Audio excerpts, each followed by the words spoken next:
മതേതരത്വം എന്നത് ഈ ഭരണഘടന ഈ നാടിന് നൽകുന്ന ഏറ്റവും ശക്തമായ ഉറപ്പായിട്ട് പോലും ഇഷ്ടപ്പെട്ട മതത്തിൽ വിശ്വസിക്കാനുള്ള അവകാശം നിഷേധിക്കപ്പെടുന്ന എത്രയോ ആയിരം മനുഷ്യരുടെ കണ്ണുനീരിനെ സാക്ഷി നിർത്തിക്കൊണ്ടാണ് നാം ഇന്ന് ഈ ദുഃഖവെള്ളി ആചരിക്കുന്നത്.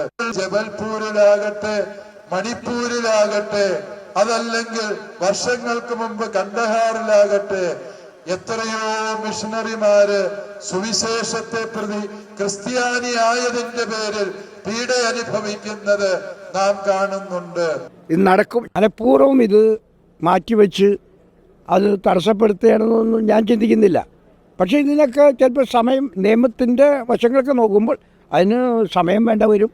ആ സമയത്തിൻ്റെ ഉള്ളിൽ ഇത് നടക്കും. കോർട്ട് ഇടപെട്ടത് കാരണം കോർട്ടിൻ്റെ വിധിയായിരിക്കും അന്തിമ വിധി. തിരുമേനി പറഞ്ഞതിനോട് പൂർണ്ണമായ യോജിപ്പാണ് ഇടതുപക്ഷ ജനാധിപത്യ മുന്നണി ഗവൺമെൻറ്റിനും പാർട്ടിക്കുമെല്ലാം ഉള്ളത്. കൃത്യമായ നിലയിൽ കാര്യങ്ങൾ പരിശോധിച്ച് ഇന്നവിടെ ജീവിച്ചുകൊണ്ടിരിക്കുന്നവരുടെ പൂർണ്ണമായ സംരക്ഷണം ഉറപ്പാക്കി പ്രശ്നം പരിഹരിക്കാനാവുക എന്നുള്ളത് തന്നെയാണ് ഗവൺമെൻറ്റും പാർട്ടിയും ഉദ്ദേശിക്കുന്നത്. അവിടെ വർഗീയമായ ചേരിതിരിവ് ഇല്ലാതെ പൂർണ്ണമായ യോജിപ്പോടുകൂടി മതസൗഹാർദ്ദത്തോടുകൂടി കാര്യങ്ങൾ കൈകാര്യം ചെയ്ത് പോകുന്നതിന് വേണ്ട സാവകാശം മാത്രമേ എടുക്കാൻ പാടുള്ളൂ. ഗവൺമെൻറ് ആ നിലപാടാണ് സ്വീകരിക്കുന്നത്. ചേരിതിരിവ് ഉണ്ടാക്കാൻ വേണ്ടിയിട്ടാണ് അവിടെ BJPയും RSSും ഒക്കെ ശ്രമിച്ചുകൊണ്ടിരുന്നത്. അങ്ങനെ ഒരു ചേരിതിരിവ് ഉണ്ടാക്കാനായില്ല എന്നുള്ളതിൻ്റെ വളരെ പ്രധാനപ്പെട്ട പ്രഖ്യാപനമാണ് ഇപ്പോഴും യഥാർത്ഥത്തിൽ നമ്മുടെ തിരുമേനിയിൽ നിന്ന് ഉണ്ടായത്. ഇന്ന് പീഠാനുഭവത്തിൻ്റെ നീതിമാൻ്റെ രക്തം ചിന്തിയ ക്രൂശിത സ്മരണ ദിനമാണ്. അനഭിമതരെ രാജ്യദ്രോഹിയാക്കുന്ന ഗോകുൽത്ത താഴ്വരയിലെ ക്രൂരതയുടെ ഭരണകൂടം പലയിടങ്ങളിലും പുനർജനിക്കുന്നു. ക്രൂശിക്കപ്പെടുന്നവർ അവിടെ ഒടുങ്ങില്ല, മൂന്നാം നാൾ ഉയിർക്കൊള്ളുമെന്നത് ചരിത്രം. കുരിശിൻ്റെ വഴിയിലുള്ളവരെ ബോധപൂർവം ലക്ഷ്യം വെച്ച് ഉള്ള നീക്കങ്ങൾക്കാണ് സംഘപരിവാറിന് തിരിച്ചടി ലഭിക്കുന്നത്. മണിപ്പൂരും ജബൽപൂരും സ്റ്റാൻസാമി വിഷയവുമൊക്കെയായി വേട്ട നടത്തിയവർ, ഗ്രഹാം സ്റ്റെയിൻസിനെയും കുഞ്ഞുമക്കളെയും ചുട്ടുകൊന്നവർക്ക് ജയിലിൽ നിന്ന് മോചനം തീർക്കുന്നു. മുനമ്പത്തെ മുൻനിർത്തി വഖഫ് നിയമ ഭേദഗതി ചൂണ്ടിക്കാട്ടി ഇരകളെ തമ്മിൽ തല്ലിച്ചതിനും കിട്ടി ഉടൻ തിരിച്ചടി. വേട്ടക്കാരൻ്റെ ഇരട്ടത്താപ്പ് തിരിച്ചറിഞ്ഞ് അവരിതാ രംഗത്തെത്തുന്നത് ശ്ലാഘനീയമായ നിലപാടാണ്. മുന്നമാരെ തിരിച്ചറിഞ്ഞ് മതനിരപേക്ഷതയുടെ രാഷ്ട്രീയം പേറേണ്ടതിൻ്റെ അനിവാര്യത വിളിച്ചോതുന്ന കുരിശിൻ്റെ വഴിയുടെ തലസ്ഥാനത്തെ നിഷേധമടക്കം മറക്കരുത് കാസമാരെ എന്നുകൂടി ഈ ഘട്ടത്തിൽ ഓർമ്മിപ്പിക്കുന്നു. ഓർക്കുക, അഭിനവ യൂദാസുമാർ അക്കൽദാമയിൽ ആത്മഹുതി ചെയ്യുന്നവരല്ല. ഇന്ന് ന്യൂസ് ആൻഡ് വ്യൂസ് ചർച്ച ചെയ്യുന്നു. ചർച്ചയിൽ പങ്കെടുക്കുന്ന അതിഥികളെ പരിചയപ്പെടാം. എ സമ്പത്ത്, മുതിർന്ന CPIM നേതാവ്.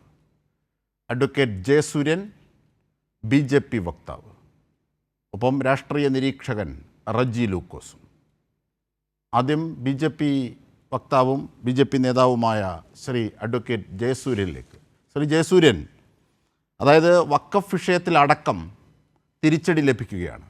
കേരളത്തിൻ്റെ പ്രത്യേക സാഹചര്യത്തെ മുതലെടുത്ത് ന്യൂനപക്ഷങ്ങളെ തമ്മിൽ തല്ലിച്ച് വേർതിരിവിൻ്റെ രാഷ്ട്രീയം ഉയർത്താനുള്ള എല്ലാ ശ്രമങ്ങൾക്കും ഉടനടി തിരിച്ചടി കിട്ടുന്നു. ഇതാ ക്രൂശിത ദിവസത്തിൽ, ദുഃഖവെള്ളിയിൽ അത് സഭയുടെ ആധികാരിക നാവുകളിൽ നിന്ന് പുറത്തെത്തുകയാണ്. ഈ പശ്ചാത്തലത്തിൽ, ഈ രാഷ്ട്രീയ തിരിച്ചടിയിൽ എന്ത് പാഠമാണ് BJP കാണുക, കൈക്കൊള്ളുക?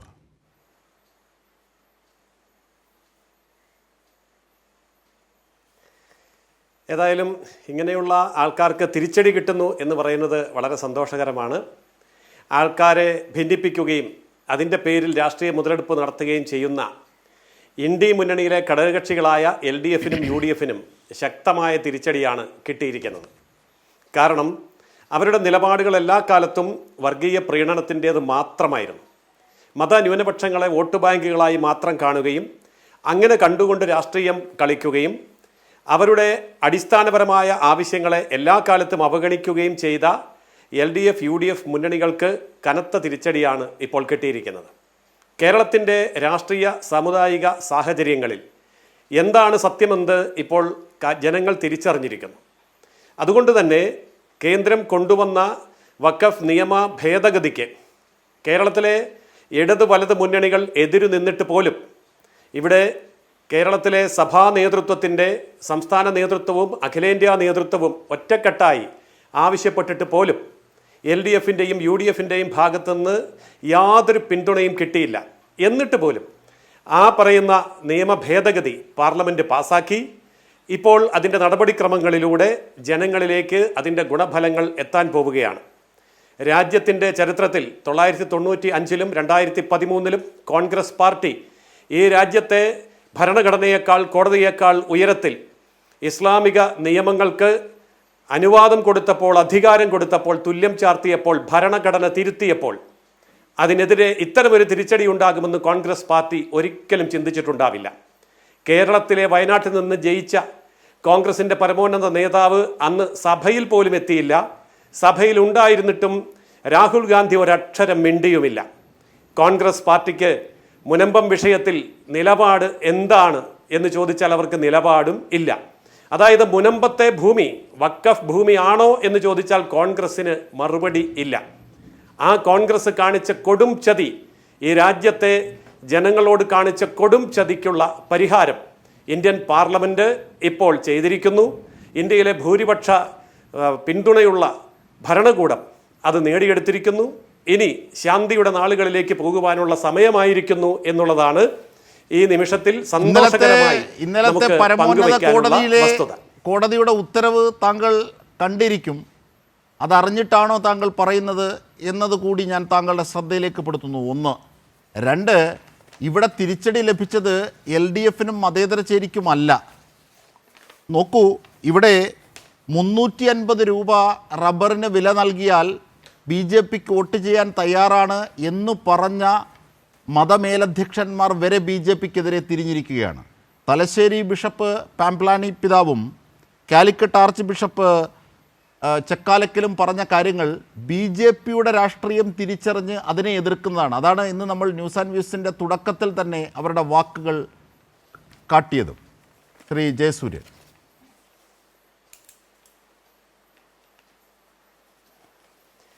KCBCയും CBCIയും അതായത് സംസ്ഥാന തലത്തിലും അഖിലേന്ത്യാ തലത്തിലും അവരെടുത്ത തീരുമാനങ്ങൾ ഇതുവരെ പിൻവലിച്ചിട്ടില്ല. അവരെടുത്ത തീരുമാനങ്ങളിൽ അവർ അടിയുറച്ച് നിൽക്കുകയാണ്. പിന്നെ ഓരോ ബിഷപ്പുമാരെയും പോയി കണ്ട് അവരിൽ നിന്ന് പ്രതികരണമുണ്ടാക്കി രാഷ്ട്രീയ വാർത്തകൾ സൃഷ്ടിക്കാൻ LDFിനും UDFിനും സാധിക്കുന്നതിൻ്റെ പിന്നിലൊരു കാരണമുണ്ട്. BJP കേരളം ഭരിച്ചിട്ടില്ല. LDFും UDFും കൂടി 75 വർഷം കേരളം ഭരിച്ചു. അവർക്ക് MP-മാർ, MLA-മാർ, മന്ത്രിമാർ ഇങ്ങനെയുള്ളവരെല്ലാം കൂടി ഒരു 50 ക്രിസ്ത്യാനികൾ തന്നെ ഉണ്ടാകും 2 മുന്നണിയിലുമായിട്ട്. അപ്പോൾ അവരെ സംബന്ധിച്ചിടത്തോളം ബിഷപ്പുമാരുമായി ബന്ധപ്പെടാൻ വളരെ എളുപ്പമാണ്. അവർ ബിഷപ്പുമാരെ തെറ്റിദ്ധരിപ്പിക്കാൻ മാത്രമുള്ള ബന്ധങ്ങൾ അവർക്കുണ്ട്. ആ കാര്യത്തെക്കുറിച്ച് വ്യക്തമായി പഠിക്കാത്ത, ദൈവശാസ്ത്രം വ്യക്തമായി പഠിച്ചിട്ടുണ്ടെങ്കിലും കാനോൻ നിയമം വ്യക്തമായി പഠിച്ചിട്ടുണ്ടെങ്കിലും ഇന്ത്യയുടെ യഥാർത്ഥത്തിലുള്ള ഭരണഘടന വ്യക്തമായി പഠിക്കാൻ സമയം കിട്ടാത്ത ആൾക്കാരെ തെറ്റിദ്ധരിപ്പിക്കാൻ വളരെ എളുപ്പമാണ്. അതായത് ഇപ്പോൾ BJPക്കെതിരെ രംഗത്ത് വന്ന പിതാക്കന്മാർ, മതമേലധ്യക്ഷന്മാർ, ആർച്ച് ബിഷപ്പും ബിഷപ്പും അടക്കമുള്ളവർ കാനോൻ നിയമം പഠിച്ചിട്ടുണ്ടെങ്കിലും ഭരണഘടനാ വിരുദ്ധമാണ് അവരുടെ വാക്കുകൾ എന്നതാണോ താങ്കൾ പറയുന്നത്? അല്ല, ഭരണഘടനാ വിരുദ്ധം എന്ന് ഞാൻ പറഞ്ഞിട്ടില്ല. വെറുതെ എൻ്റെ വാക്ക് വളച്ചൊടിക്കരുത്. ഭരണഘടന പഠിച്ചിട്ടില്ല എന്നാണ് പറഞ്ഞത്. അവർ പറഞ്ഞത് ഭരണഘടന അറിയാത്ത കാര്യങ്ങളാണ്. ഭരണ നിയമവും അതൊക്കെ പഠിച്ചാൽ ഭരണഘടന അറിയാത്തവരാണ് അവർ. അവർക്ക് കാനോൻ നിയമം പറഞ്ഞതേ ഉള്ളൂ. അതിൻ്റെ മറ്റൊരു മൊഴി എന്ന് പറയുന്നത് മതപരമായ കാര്യങ്ങൾ മാത്രമേ അവർക്കറിയാവൂ, രാജ്യത്തിൻ്റെ ഭരണഘടനയെ സംബന്ധിച്ച് അവർക്കറിയില്ല. അപ്പോൾ BJPയെ എതിർത്ത് വരുന്ന ക്രൈസ്തവ മതമേലധ്യക്ഷന്മാർക്ക് നേരായ BJPയുടെ ഭീഷണിയാണത്. ജയസൂര്യൻ. അങ്ങനെയൊന്നും പറഞ്ഞ് വ്യാഖ്യാനിച്ചാൽ വീഴുന്നവരല്ല ഇപ്പൊ ക്രിസ്ത്യാനികൾ. പണ്ടൊക്കെ വീഴുമായിരുന്നു. പണ്ടൊക്കെ BJPക്കെതിരെ എന്തു പറഞ്ഞാലും അത് തൊണ്ട തൊടാതെ വിഴുങ്ങുമായിരുന്നു ക്രിസ്ത്യാനികളും മതമേലധ്യക്ഷന്മാരും. ഇപ്പൊ ഇങ്ങനെയൊക്കെ വ്യാഖ്യാനിച്ചാലും അവർക്ക് അത് മനസ്സിലാവും. കാരണം അത്രമാത്രം LDFും UDFും അവരെ വഞ്ചിച്ചു കഴിഞ്ഞിരിക്കുന്നത് കൊണ്ട്. പക്ഷേ അവർക്ക് വഞ്ചിച്ചതായി ബോധ്യപ്പെട്ടത് BJPയാണ്. കാരണം വഖഫ് ഭേദഗതി നിയമത്തിന് മുൻകാല പ്രാബല്യമില്ല, അതുകൊണ്ട് മുനമ്പം നിവാസികളെ എന്ന് പറഞ്ഞ് മലർത്തിയത് ഇവിടെ വന്ന കിരൺ റിജിജു എന്ന നിങ്ങളുടെ കേന്ദ്രമന്ത്രിയാണ്. KCBC അടക്കം വഖഫ് നിയമം ഈ വിധത്തിൽ സഹായകമാകുമെന്ന് പ്രതീക്ഷിച്ചാണ് അതിനെ പിന്തുണച്ചത് എന്നതടക്കം KCBCയുടെ ഭാഗത്തു നിന്ന് അടക്കമുള്ള പ്രതികരണങ്ങൾ എത്തിയിട്ടുണ്ട്. അപ്പോൾ ഇങ്ങനെ ഒരു സാഹചര്യത്തിൽ BJP അവരെ വഖഫ് ഭേദഗതി നിയമം കാട്ടി വഞ്ചിക്കുകയാണെന്ന് ആ ജനതയ്ക്ക് ബോധ്യമായി. അതിൻ്റെ പ്രതികരണമാണ് ചക്കാലക്കൽ പിതാവിൽ നിന്നും ഉണ്ടായത്. ശ്രീ ജയസൂര്യൻ, അങ്ങനെയുള്ള വ്യാഖ്യാനങ്ങൾ ചമയ്ക്കാൻ വ്യാഖ്യാനങ്ങളല്ല, മീഡിയയും LDF UDFും പണ്ടൊക്കെ ശ്രമിച്ചാൽ നടക്കുമായിരുന്നു. ഈ പറയുന്ന വസ്തുത പറഞ്ഞാൽ പണ്ട് അവർ വിഴുങ്ങുമായിരുന്നു, ഇപ്പൊ വിഴുങ്ങില്ല. കാരണം ഈ വസ്തുതകൾ കേട്ട് വിശ്വസിച്ച് അവര് ഇതൊക്കെ പഠിച്ചതാണ്. മണിപ്പൂരിലെയും ജബൽപൂരിലെയും രാജ്യ തലസ്ഥാനത്ത് കുരിശിന്റെ വഴി പോലും നിഷേധിക്കുകയും ചെയ്യുന്ന ക്രൈസ്തവർ രാജ്യത്ത് അനുഭവിക്കുന്ന പീഡനങ്ങളെക്കുറിച്ച് ശ്രീ തലശ്ശേരി പിതാവ് പാംപ്ലാനി പറഞ്ഞതടക്കമുള്ള വാക്കുകൾ താങ്കൾ എങ്ങനെയാണ് കാണുന്നത്? അത് BJPക്കെതിരായ തിരിച്ചറിവായി താങ്കൾ കാണുന്നില്ലേ? കാണുന്നില്ല. എന്തുകൊണ്ട് അത് കാണുന്നില്ല എന്ന് പറയാൻ കാരണം ഈ പറയുന്ന സ്ഥലങ്ങളെക്കാളൊക്കെ അടുത്ത് കൃത്യമായി പറയാം. കേരളത്തിനകത്ത് തൊടുപുഴ എന്ന് പറയുന്ന സ്ഥലത്ത് തൊമ്മൻകുത്ത് എന്ന് പറയുന്ന സ്ഥലത്തെ പള്ളിയിലെ കുരിശ് പിഴുത് കളഞ്ഞതിനെ കുറിച്ച് ആരും സംസാരിക്കുന്നില്ലല്ലോ. ഈ കുരിശ് പിഴുതത് ഉത്തർപ്രദേശിലെ തൊമ്മൻകുത്തിലായിരുന്നെങ്കിൽ ഇപ്പൊ എന്താകുമായിരുന്നു അവസ്ഥ? അപ്പൊ കേരളത്തിലെ തൊമ്മൻകുത്തില് തൊടുപുഴയില് കുരിശ് പിഴുത് കളഞ്ഞത് കേരളത്തിന്റെ സർക്കാരാണ്. എന്താ മിണ്ടാട്ടം ഇല്ലാത്തത്? എന്താ ചർച്ചയില്ലാത്തത്? എന്താണ് ചാനൽ ചർച്ചയില്ലാത്തത്? അപ്പൊ ഇതൊക്കെ ഇവിടെ എല്ലാവർക്കും മനസ്സിലാവും. ശ്രീ ജയസൂര്യൻ, ഇന്ന് പാംപ്ലാനി പിതാവ്, അതായത് ബംഗാളിലെ ബൂർഷിദാബാദ്, കേൾക്കൂ, അതായത് BJPക്ക് വോട്ട് ചെയ്യാൻ തയ്യാറാണ് എന്ന് ഒരു വേളയിൽ പറഞ്ഞിരുന്ന പാംപ്ലാനി പിതാവാണ് ഇന്നിപ്പോൾ BJP സർക്കാരിൻ്റെ രാജ്യത്തെ ചെയ്തികൾ, പ്രത്യേകിച്ച് ക്രൈസ്തവ വിഭാഗത്തിനെതിരായി സംഘപരിവാർ നടത്തുന്ന ക്രൂരതകൾ വിവരിച്ചുകൊണ്ട് നിങ്ങൾക്കെതിരെ, മോദി സർക്കാരിനെതിരെ ആഞ്ഞടിച്ചിരിക്കുന്നത്. ഈ ഘട്ടത്തിൽ താങ്കൾ തൊടുപുഴയിലെ ഏതോ വിഷയമാണ് പറയുന്നത്. എന്തുകൊണ്ട് പാംപ്ലാനി പിതാവ് പറഞ്ഞ കാര്യങ്ങളെ താങ്കൾ അഡ്രസ്സ് ചെയ്യുന്നില്ല BJPക്കെതിരെ? മണിപ്പൂർ, ജബൽപൂർ, അത് മാത്രമല്ല സ്റ്റാൻ സ്വാമിയുടെ വിഷയം, പിന്നെ അതുമാത്രമല്ല ഗ്രഹാം സ്റ്റെയിൻസിനെയും മക്കളെയും ചുട്ടുകൊന്ന പ്രതിയെ ഒഡീഷയിലെ BJP സർക്കാർ ഇതാ ജയിൽ മോചിതരാക്കിയിരിക്കുന്നു. ഈ വാർത്തകളൊക്കെ ക്രൈസ്തവ സമൂഹം വായിക്കുന്നവരാണ്, കേൾക്കുന്നവരാണ്, അവർക്ക് ബോധ്യമായ കാര്യങ്ങളാണ്. എന്നിട്ട് ഇവിടെ അവരെ പ്രീണിപ്പിക്കാനുള്ള ചില നീക്കങ്ങൾ, അതിനും മുനമ്പത്ത് തിരിച്ചടി ലഭിച്ചിരിക്കുന്നു. അവർക്ക് മനസ്സിലായി വഖഫ് നിയമം ഭേദഗതി കൊണ്ട് അവരുടെ പ്രശ്നം പരിഹരിക്കപ്പെടില്ല. സംസ്ഥാന സർക്കാർ പറഞ്ഞ സാധ്യതയാണ് അവർക്ക് വിശ്വാസം എന്നത് ചക്കാലക്കൽ പിതാവ് പറഞ്ഞ വാക്കുകളാണ് ഞാൻ താങ്കളെ കേൾപ്പിച്ചത്. എന്നിട്ടും BJP ഇങ്ങനെ പറയുകയാണ്. ഇതൊന്നും ജയസൂര്യനും BJPയും കേൾക്കുന്നില്ലേ?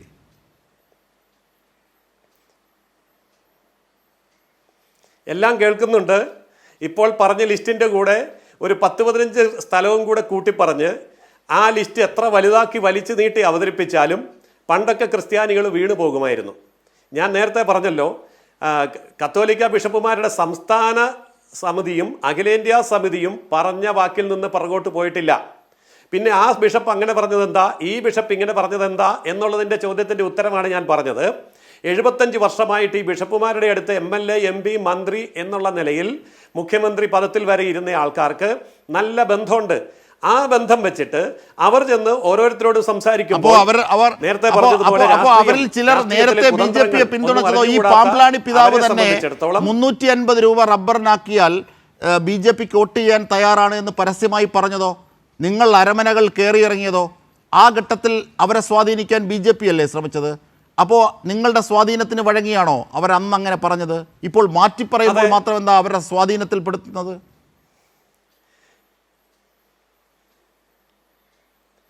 അത് തന്നെ ഞാൻ പറയാം. അതായത് ഞങ്ങൾ പറയുന്ന കാര്യങ്ങൾ അവർ മനസ്സിലാക്കുന്നു, അവർ പ്രതികരിക്കുന്നു. നിങ്ങൾ പറയുന്ന അല്ലെങ്കിൽ ഇടതുപക്ഷം പറയുന്ന വലതുപക്ഷം പറയുന്ന കാര്യങ്ങൾ അവർ കേൾക്കുന്നു, പ്രതികരിക്കുന്നു. ഈ ചർച്ച മുന്നോട്ട് വരട്ടെ, ഞങ്ങൾ സ്വാഗതം ചെയ്യുന്നു. ഞങ്ങൾ ഇനിയും പറയും. ഈ പറഞ്ഞ ഓരോ ബിഷപ്പുമാരെയും, ഓരോ കർദിനാൾമാരെയും, ഓരോ ആർച്ച് ബിഷപ്പുമാരെയും ഞങ്ങളും പോയി കാണും. ഞങ്ങൾ പോയി കണ്ടു കഴിയുമ്പോൾ ഞാൻ ഒന്ന് പറഞ്ഞോട്ടെ, ഒന്ന് പറഞ്ഞു തീർത്തോട്ടെ. ഒറ്റ സെന്റൻസ്. ഞങ്ങൾ പറഞ്ഞു കഴിയുമ്പോൾ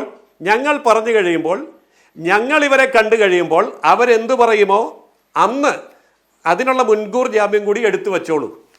അതാണ് ശ്രീ എ സമ്പത്ത്. അതായത് ക്രൈസ്തവ മേലധ്യക്ഷന്മാരെയൊക്കെ ആക്ഷേപിക്കുന്ന തരത്തിലാണ് യഥാർത്ഥത്തിൽ ജയസൂര്യൻ പറയുന്നത്. കാരണം അവർക്ക് പല വിധത്തിലുമുള്ള സ്വാധീനത്തിന് വിധേയമായിട്ടാണ് BJPയെ തള്ളിപ്പറയുന്നത്. ഇനി ഞങ്ങൾ പോയി അവരെ കാണുമ്പോൾ അവർ മാറ്റിപ്പറഞ്ഞുകൊള്ളും. ഈ രീതിയിൽ ആടുന്നവരാണ് അവരെന്ന് പറയുന്നത് അവർക്കുള്ള ആക്ഷേപമാണ്. ഇതടക്കം ജയസൂര്യനും BJPയും നിരത്തിയ വാദങ്ങൾക്കുള്ള മറുപടി എന്ത്? അജിംഷാദെ, നമ്മുടെ പ്രിയപ്പെട്ട ചങ്ങാതിയാണ് അഡ്വക്കേറ്റ് ജയസൂര്യൻ. ഞാനും ജയസൂര്യനും ഞങ്ങൾ രണ്ടുപേരും തൊഴിൽ കൊണ്ട് അഭിഭാഷകരുമാണ്. ഞാൻ ആ അഭിഭാഷക സുഹൃത്തിനോട് ഇന്നത്തെ ദീപിക ദിനപത്രം, അതെ, ഒരു ദിനപത്രത്തിൻ്റെ എഡിറ്റോറിയൽ പേജ് എന്നുള്ളതും അതിൽ തന്നെ ആ എഡിറ്റോറിയൽ മുഖപ്രസംഗം എന്നുള്ളതും വളരെ പ്രസക്തമായ ഒരു വിഷയമാണ്. ഇന്ന് ദുഃഖവെള്ളിയാഴ്ചയാണ്. ആ ദുഃഖവെള്ളിയാഴ്ചയ്ക്ക് വലിയ പ്രസക്തിയുണ്ട്. അത് ക്രിസ്തുമത വിശ്വാസികൾ മാത്രമല്ല, ക്രിസ്തുമത വിശ്വാസികളല്ലാത്തവരും യേശുദേവനെ ആരാധിക്കുന്നവരും ബഹുമാനിക്കുന്നവരും മാത്രമല്ല, അത് ബൈബിൾ നൽകുന്ന സന്ദേശം, ക്രിസ്തു നൽകുന്ന സന്ദേശം അത് ഉൾക്കൊള്ളുന്നവരടക്കം, അതിൽ ഈശ്വര വിശ്വാസികളും മതവിശ്വാസികളും അല്ലാത്തവരടക്കം ഉൾപ്പെടുമെന്ന കാര്യം ഞാൻ ജയസൂര്യനെ ഓർമ്മിപ്പിക്കാൻ ആഗ്രഹിക്കുകയാണ്. ഇവിടെ ദീപിക ദിനപത്രത്തിൻ്റെ എഡിറ്റോറിയൽ ഇന്ന് ആരംഭിക്കുന്നത്, അതിൻ്റെ ടൈറ്റിൽ വാചകം ഇതാണ്: ഭരണകൂട ഭീകരതയുടെ ക്രിസ്തു വിചാരണ എന്നത്. ഇന്ന് ദുഃഖവെള്ളി. ഒലീവുമലയിൽ നിന്ന് ഗാഗുൽത്തായിലേക്കുള്ള, ജെറുസലേമിൽ നിന്ന് ഇന്ത്യയിലേക്കോ ഉള്ള ദൂരമൊക്കെ സാങ്കേതികമാണ്. ആ എഡിറ്റോറിയൽ തുടങ്ങുന്നത് ഇങ്ങനെയാണ്: ക്രിസ്തു രാഷ്ട്രീയത്തിൽ ഇടപെട്ടില്ലായിരുന്നുവെങ്കിൽ കൊല്ലപ്പെടില്ലായിരുന്നു. ദൈവസ്നേഹത്തെയും പരസ്നേഹത്തെയും നന്മയെയും തിന്മയെയും കുറിച്ച് പറഞ്ഞുകൊണ്ട് നടന്നപ്പോഴല്ല, അവയെ ഉന്മൂലനം ചെയ്യുന്ന ഭരണകൂടത്തോടും അതിൻ്റെ ഭാഗമായ ദുഷിച്ച മതനേതൃത്വത്തോടും പ്രതികരിച്ചപ്പോഴാണ് ക്രിസ്തുവിനെ തേടി അന്വേഷണ സംഘങ്ങൾ ഇറങ്ങിയത്. അനീതിയുടെ ലോകക്രമത്തിൽ ദുഃഖവെള്ളിയുടെ മുന്നറിയിപ്പാണത്. പറയുകയാണ്, രാഷ്ട്രീയത്തിൽ ഇടപെടാതെ മനുഷ്യരക്ഷ സാധ്യമല്ലെന്ന് മുൻകൂട്ടി കണ്ടതുകൊണ്ടാവാം പ്രവചനലിഖിതങ്ങളിൽ അവൻ കൊല്ലപ്പെടുമെന്ന് എഴുതപ്പെട്ടത്. ആദ്യം കൊല്ലണമെന്ന് തീരുമാനിക്കുകയും തുടർന്ന് കുറ്റപത്രം തയ്യാറാക്കപ്പെടുകയും ചെയ്തു. ഒരു ദുഃഖവെള്ളിയാഴ്ചയാണ് വിധി നടപ്പാക്കിയത്. ഈ എഡിറ്റോറിയലിൻ്റെ ഏതാണ്ട് മധ്യഭാഗത്ത് പറയുകയാണ്, ഇങ്ങനെയാണ് പറഞ്ഞിട്ടുള്ളത്: അനഭിമതനാകുന്നവനെ രാജ്യദ്രോഹം ഉൾപ്പെടെ ഏത് കുറ്റവും ചുമത്തി ഇല്ലാതാക്കുന്ന ഭരണകൂട ഭീകരതയുടെ വിവരണമാണ് ക്രിസ്തുവിൻ്റെ വിചാരണയും വധശിക്ഷയും. ദീപിക എഴുതുകയാണ്. അതിൽ കുറച്ചുകൂടി കഴിയുമ്പോൾ എഴുതിയിട്ടുള്ളൊരു വാചകം ഞാൻ വായിക്കാം: അധികാരത്തിൻ്റെ ബുൾഡോസറുകൾക്കിടയിൽ ചതച്ചരയ്ക്കപ്പെടുകയും ആൾക്കൂട്ട കൊലപാതകങ്ങൾക്ക് ഇരയാക്കുന്നവരെയുമൊക്കെ കണ്ടാൽ ക്രിസ്തുവിനെ പോലെയുണ്ട്. ഭരണകൂടത്തിൻ്റെ അനുമതിയില്ലാതെ വർഗീയതയ്ക്ക് ലോകത്തൊരിടത്തും വളരാനാവില്ല. സഖാവ് ജ്യോതി ബസുവിൻ്റെ വാചകമാണ് ഈ എഴുതപ്പെട്ടിട്ടുള്ളത് എന്നുകൂടി ഓർമ്മിക്കണം. ഇവിടെ തുടരുകയാണ്: ഇന്ത്യയിലും ഭൂരിപക്ഷ ന്യൂനപക്ഷ വർഗീയതകൾ വളർന്നു കഴിഞ്ഞു. സർക്കാർ ഒപ്പമുണ്ടെന്ന് പറയുകയും മതപരിവർത്തനത്തിൻ്റെയും രാജ്യദ്രോഹത്തിൻ്റെയും കുറ്റപത്രമൊതുക്കി ക്രൈസ്തവരെ ക്രൂശിക്കുകയുമാണ്.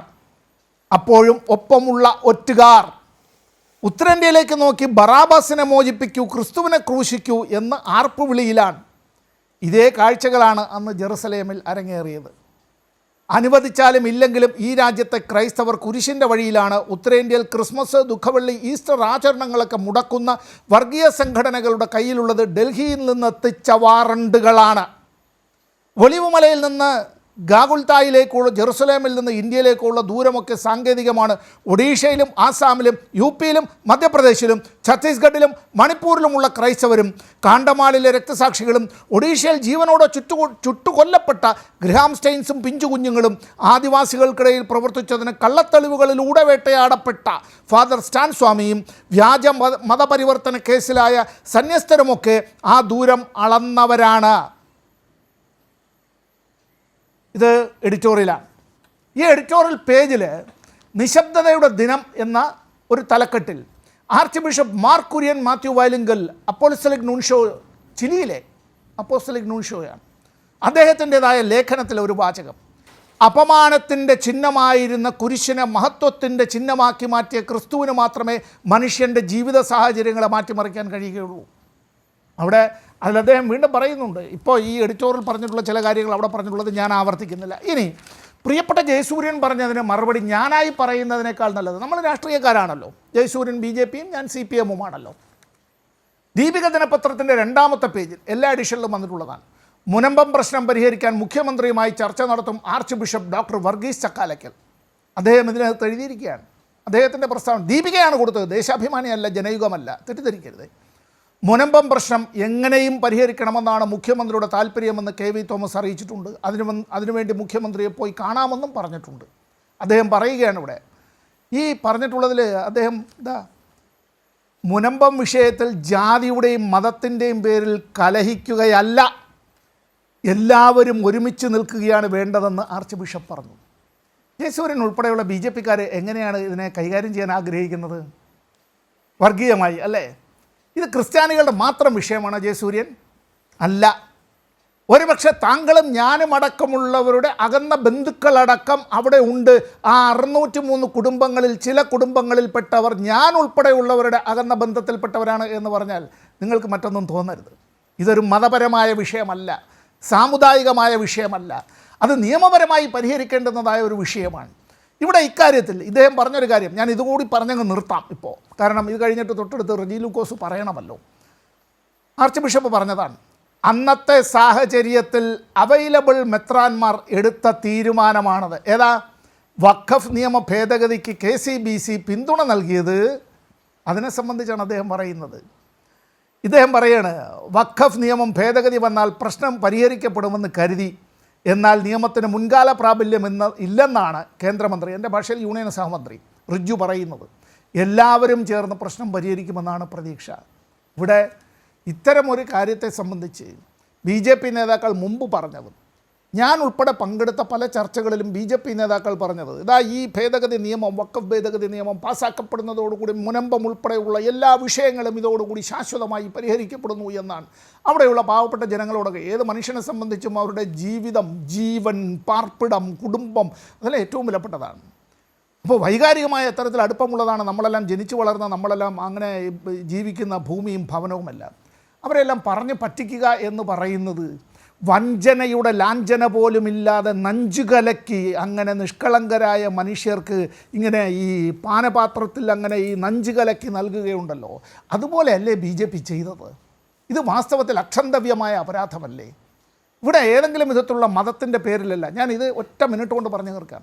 ഈ തിരുവനന്തപുരം മണ്ഡലത്തിൽ പലപ്പോഴും വിജയിച്ചിട്ടുള്ളത് ഏതെങ്കിലും ഭൂരിപക്ഷ സമുദായത്തിൻ്റെ പ്രതിനിധിയായിട്ടല്ല പലരും ജയിച്ചിട്ടുള്ളത്.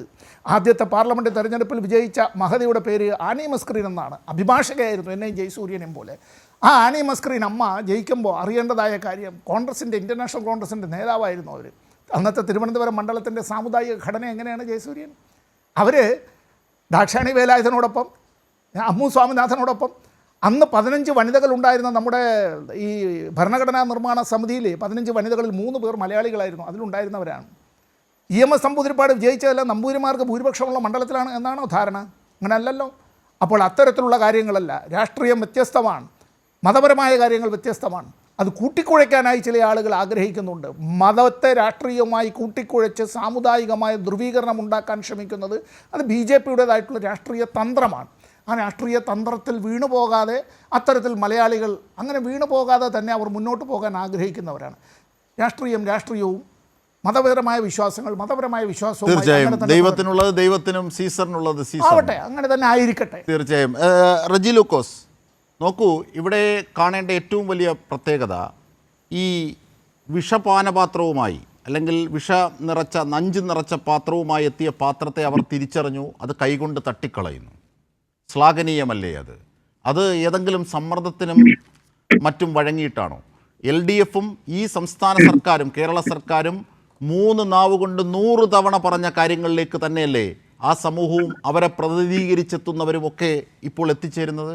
അവിടെ തകരുന്നത് വേർതിരിവിൻ്റെ രാഷ്ട്രീയം പയറ്റാൻ ശ്രമിച്ച സംഘപരിവാറും അവർക്കൊപ്പം നിന്ന UDFും അല്ലേ തകർന്നു വീഴുന്നത്?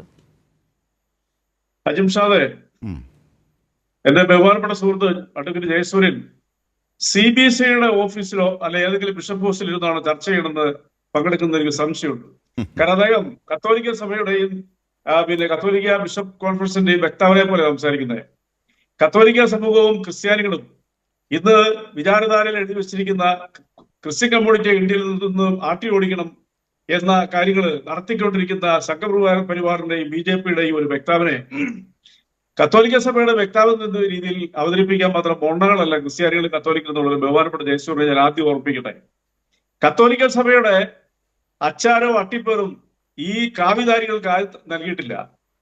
ഞാൻ ഒരു കാര്യം കൂടെ അദ്ദേഹത്തിന് ശ്രദ്ധയെ കൊണ്ടുവരാം. ഇന്നത്തെ ദിവസം ഒരു പ്രത്യേകത ബഹുമാനപ്പെട്ട സംബന്ധിച്ച് ഏറെ ഇഷ്ടപ്പെടുന്ന പിന്നെ പാർട്ടിയുടെ സമന്വയ നേതാവ് ഇവിടെ വിവരിച്ചു കഴിഞ്ഞു. ഞാനൊന്ന് ആഡ് ചെയ്യാം. അതായത് ഇന്നത്തെ ദിവസം ഒരു പ്രത്യേകമായ ഒരു നിശബ്ദതയുണ്ട്. ലോകാരാധ്യരായ ക്രിസ്ത്യാനികളുടെ പിന്നെ എന്താ പറയുക ആകത്തുകയായ യേശു ക്രിസ്തുവിനെ ക്രൂശിച്ച് കുരിശുമേൽ തറച്ച് അതിന്റെ അനുസ്മരണാർത്ഥം രാവിലെ ഇവരെല്ലാവരും ചർച്ചിൽ പോയി പിന്നെ പാനപാത്രവും കൈപ്പുനീരും കഴിച്ച് ഉപവാസവും പ്രാർത്ഥനയായിട്ട് നിശബ്ദ അന്തരീക്ഷത്തിൽ ജീവിക്കുന്ന ക്രിസ്ത്യൻ സമൂഹം ലോകം മുഴുവനുള്ളത്. ഏറ്റവും പവിത്രമായ ദിവസം. ആ ദിവസം ഈ ക്രിസ്ത്യൻ സമൂഹത്തിന്റെ കുരിശിന്റെ വഴി എന്ന് പറഞ്ഞ പ്രോസഷൻ നടത്താൻ പാടില്ല എന്ന് ഉത്തരവിട്ടിരിക്കുകയാണ് ഡൽഹിയിലെയും മറ്റു പല സംസ്ഥാനങ്ങളിലെയും BJP ഭരണകൂടങ്ങൾ. കഴിഞ്ഞ ഞായറാഴ്ചത്തെ ഓശാന തിരുനാളിനോടനുബന്ധിച്ച് ഡൽഹിയിലെ സെക്രട്ടേറിയറ്റ് ചർച്ചിൽ പതിവായി നടത്തുന്ന 5 കിലോമീറ്റർ ദൈർഘ്യമുള്ള കുരിശിന്റെ വഴി കുരിശിന്റെ വഴി തടഞ്ഞു പോലീസ് സുരക്ഷയുടെ പേരിൽ. ഇന്ത്യയുടെ പോലീസിനോ അല്ലെങ്കിൽ ഡൽഹിയിലെ പോലീസിനോ ഇന്ത്യയുടെ പിന്നെ സുരക്ഷാ സേനയ്ക്കോ ഒരു നിസ്സാരമായ ഒരു പ്രൊസഷൻ തടയാൻ സംരക്ഷണം കൊടുക്കാനുള്ള കപ്പാസിറ്റി ഇല്ലേ ഇവരുടെ ക്രമസമാധാന പാലനത്തിന് എന്താ അർത്ഥമായിരിക്കുന്നത്? അപ്പൊ ക്രിസ്ത്യൻ കമ്മ്യൂണിറ്റി, അതായത് പാമ്പ്ളാനി പിതാവ് പറഞ്ഞത് അക്ഷരാർത്ഥത്തിൽ ശരി. അദ്ദേഹം പറഞ്ഞത് എന്താണ്? ക്രിസ്ത്യൻ നാമം ഉണ്ടെങ്കിൽ ഇന്ത്യയിൽ ജീവിക്കാൻ പറ്റാത്ത അവസ്ഥയാണെന്നുള്ളവരും വളരെ കൃത്യമായ നിരീക്ഷണങ്ങളല്ലേ. മണിപ്പൂരിലെ മുഴുവൻ ക്രിസ്ത്യൻ ചർച്ചുകളെ ഒരു ചുറ്റു ചാമ്പലാക്കി. വിചാരധാരയിൽ എഴുതിയിരിക്കുന്ന ആദ്യത്തെ ഉത്ഭവം മണിപ്പൂരിൽ അവർ പൂർത്തിയാക്കി. 66,000-ഓളം വരുന്ന ക്രിസ്ത്യൻ സമൂഹത്തിൽപ്പെട്ട കുക്കി വംശജരെ ഇന്നിപ്പോ അവരുടെ വീടുകളിൽ നിന്നെല്ലാം പലായനം ചെയ്ത് അവരിന്ന് പിന്നെ കാട്ടിനുള്ളിലും റീഹാബിലിറ്റേഷൻ സെന്ററുകളിലും തങ്ങളുടെ കുഞ്ഞുങ്ങളോടൊപ്പം നരകിച്ചുകൊണ്ടിരിക്കുകയാണ്. ഇന്ത്യ പ്രധാനമന്ത്രി 2.5 വർഷമായിട്ട് അവിടെ തിരിഞ്ഞു നോക്കിയിട്ടില്ല. ആകെ പ്രതികരിച്ചത് 48 സെക്കൻഡ് മാത്രമേ ഉള്ളൂ. ബഹുമാനപ്പെട്ട ഇന്ത്യയുടെ പ്രധാനമന്ത്രിയും അതിലേറെ ബഹുമാന്യ നമ്മുടെ രാഷ്ട്രപതി സന്ദർശിക്കുന്ന സെക്രട്ടേറിയറ്റ് ചർച്ചിലാണ് ഈ കൊടും ക്രൂരത അരങ്ങേറിയത്. അങ്ങനെയുള്ള BJPയുടെ പാരമ്പര്യമുള്ള വക്താക്കൾ കേരളത്തിലെ ക്രിസ്ത്യാനികളുടെ കത്തോലിക്കരുടെ വക്താക്കളായിട്ടൊക്കെ ചമയെന്ന് പറഞ്ഞാൽ ഈ സമൂഹത്തിന് ഇതിൽ പറഞ്ഞൊരു നാണക്കേടില്ല. ഞാൻ ആ സമൂഹത്തിൽ ജനിച്ചു വളർന്നതാണ്. അഭിമാനത്തോടെ ഞാൻ പറയുന്നു. എന്നിലൊക്കെ മതേതരത്വവും മതസൗഹാർദ്ദവും പഠിപ്പിച്ചു തന്ന സമൂഹത്തിന്റെ പ്രതിനിധിയായിട്ട് തന്നെ അഭിമാനത്തോടെ വളർന്നു വന്നത്. അത് ആദ്യം ജയസൂര്യൻ മനസ്സിലാക്കുക. ജയസൂര്യൻ എന്നെ വളരെ വ്യക്തമായിട്ടറിയാതെ ഞങ്ങളൊക്കെ അകലെയില്ലാത്ത നാടുകളിൽ താമസിക്കുന്നവരാ. ഇനി കേരളത്തിലേക്ക് വരാം. ബഹുമാനപ്പെട്ട ഇപ്പോൾ ആർച്ച് ബിഷപ്പായിട്ട് ഉയർത്തിയിരിക്കുന്ന കോഴിക്കോട് ആർച്ച് ബിഷപ്പ് ചക്കാലയ്ക്ക് പിതാവ് ഇന്ന് എന്താ പറഞ്ഞേ? ഞങ്ങൾക്ക് ആകെ പ്രതീക്ഷ പിണറായി വിജയനിലേ ഉള്ളൂ, കേരളത്തിലെ ഭരണകൂടത്തിലേ ഉള്ളൂ എന്ന് പറഞ്ഞാൽ നിങ്ങളിലാണോ വിശ്വാസം? നിങ്ങൾ ആരാണെന്ന് ഇവിടെ തെളിഞ്ഞില്ലേ? പാമ്പിന് വിഷം കൊടുക്കുന്നതിലും ഇതിലും ഭേദമല്ലേ നിങ്ങൾ മുനമ്പത്തെ പാവപ്പെട്ട ക്രിസ്ത്യാനികളുടെ, അവിടെ ക്രിസ്ത്യാനി മാത്രമൊന്നുമല്ല, അവിടെ ക്രിസ്ത്യാനി ഹിന്ദു മുസ്ലിം കുടുംബങ്ങളും ഉണ്ട്. അവരെ ക്രിസ്ത്യാനികളുടെ സംരക്ഷകരായിട്ട് നിങ്ങളുടെ വേഷം കിട്ടി ഇറങ്ങി. ഇപ്പൊ മറ്റുള്ളവർ മുനമ്പത്തെ മനുഷ്യരല്ലേ?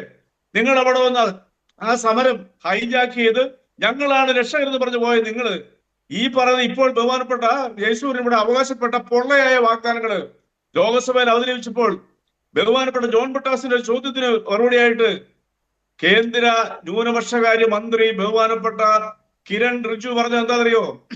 ഞങ്ങൾക്ക് ഇന്ത്യയുടെ നിയമങ്ങളെ അങ്ങനെ പൊളിച്ചെഴുതാൻ പറ്റത്തില്ല, ഇനി കോടതിയിൽ ആശ്രയിക്കുക. ഇതേ വാക്ക് തന്നെയാണ് പ്രബുദ്ധരായ വിദ്യാസമ്പന്നരായ ശാന്തശീലരായ ക്രിസ്ത്യാനികളെ പോക്കറ്റിലാക്കാനായിട്ട് മിനിഞ്ഞാന്ന് മുനമ്പത്ത് വന്നപ്പോൾ അദ്ദേഹം പറഞ്ഞത് ആവർത്തിച്ചെന്താ? നിങ്ങൾക്ക് ഇനി കോടതിയിൽ പോകാന്ന്. അതായത് മുനമ്പത്തുകാരെ 6 തവണ മുനമ്പെന്നുള്ള വാക്ക് ഇന്ത്യൻ പാർലമെന്റ് ഉന്നയിച്ചു. അപ്പൊ ഇന്ത്യയിൽ മുനമ്പല്ല വേറൊരു സ്ഥലവും ഇല്ലേ? അപ്പൊ നിങ്ങളൊന്ന് മനസ്സിലാക്കുക. അദ്ദേഹത്തിന്റെ മുഖത്ത് നോക്കി അവിടെ ഇരുന്ന ആ പാവപ്പെട്ട മനുഷ്യര് ചോദിച്ചു, ഞങ്ങളെ കബളിപ്പിക്കുമായിരുന്നു എന്ന്. ഇത് തന്നെയാണ് CBSIയുടെ വക്താവ് ഇന്നലെ മാധ്യമങ്ങളോട് പറഞ്ഞത്. കത്തോലിക്ക ബിഷപ്പ് കോൺഫറൻസ് ഓഫ് ഇന്ത്യ അതുപോലെ തന്നെ KCBCയുടെ വക്താക്കൾ പറഞ്ഞത്. അതിൽ ജയസൂര്യൻ എന്നാ പറഞ്ഞത്?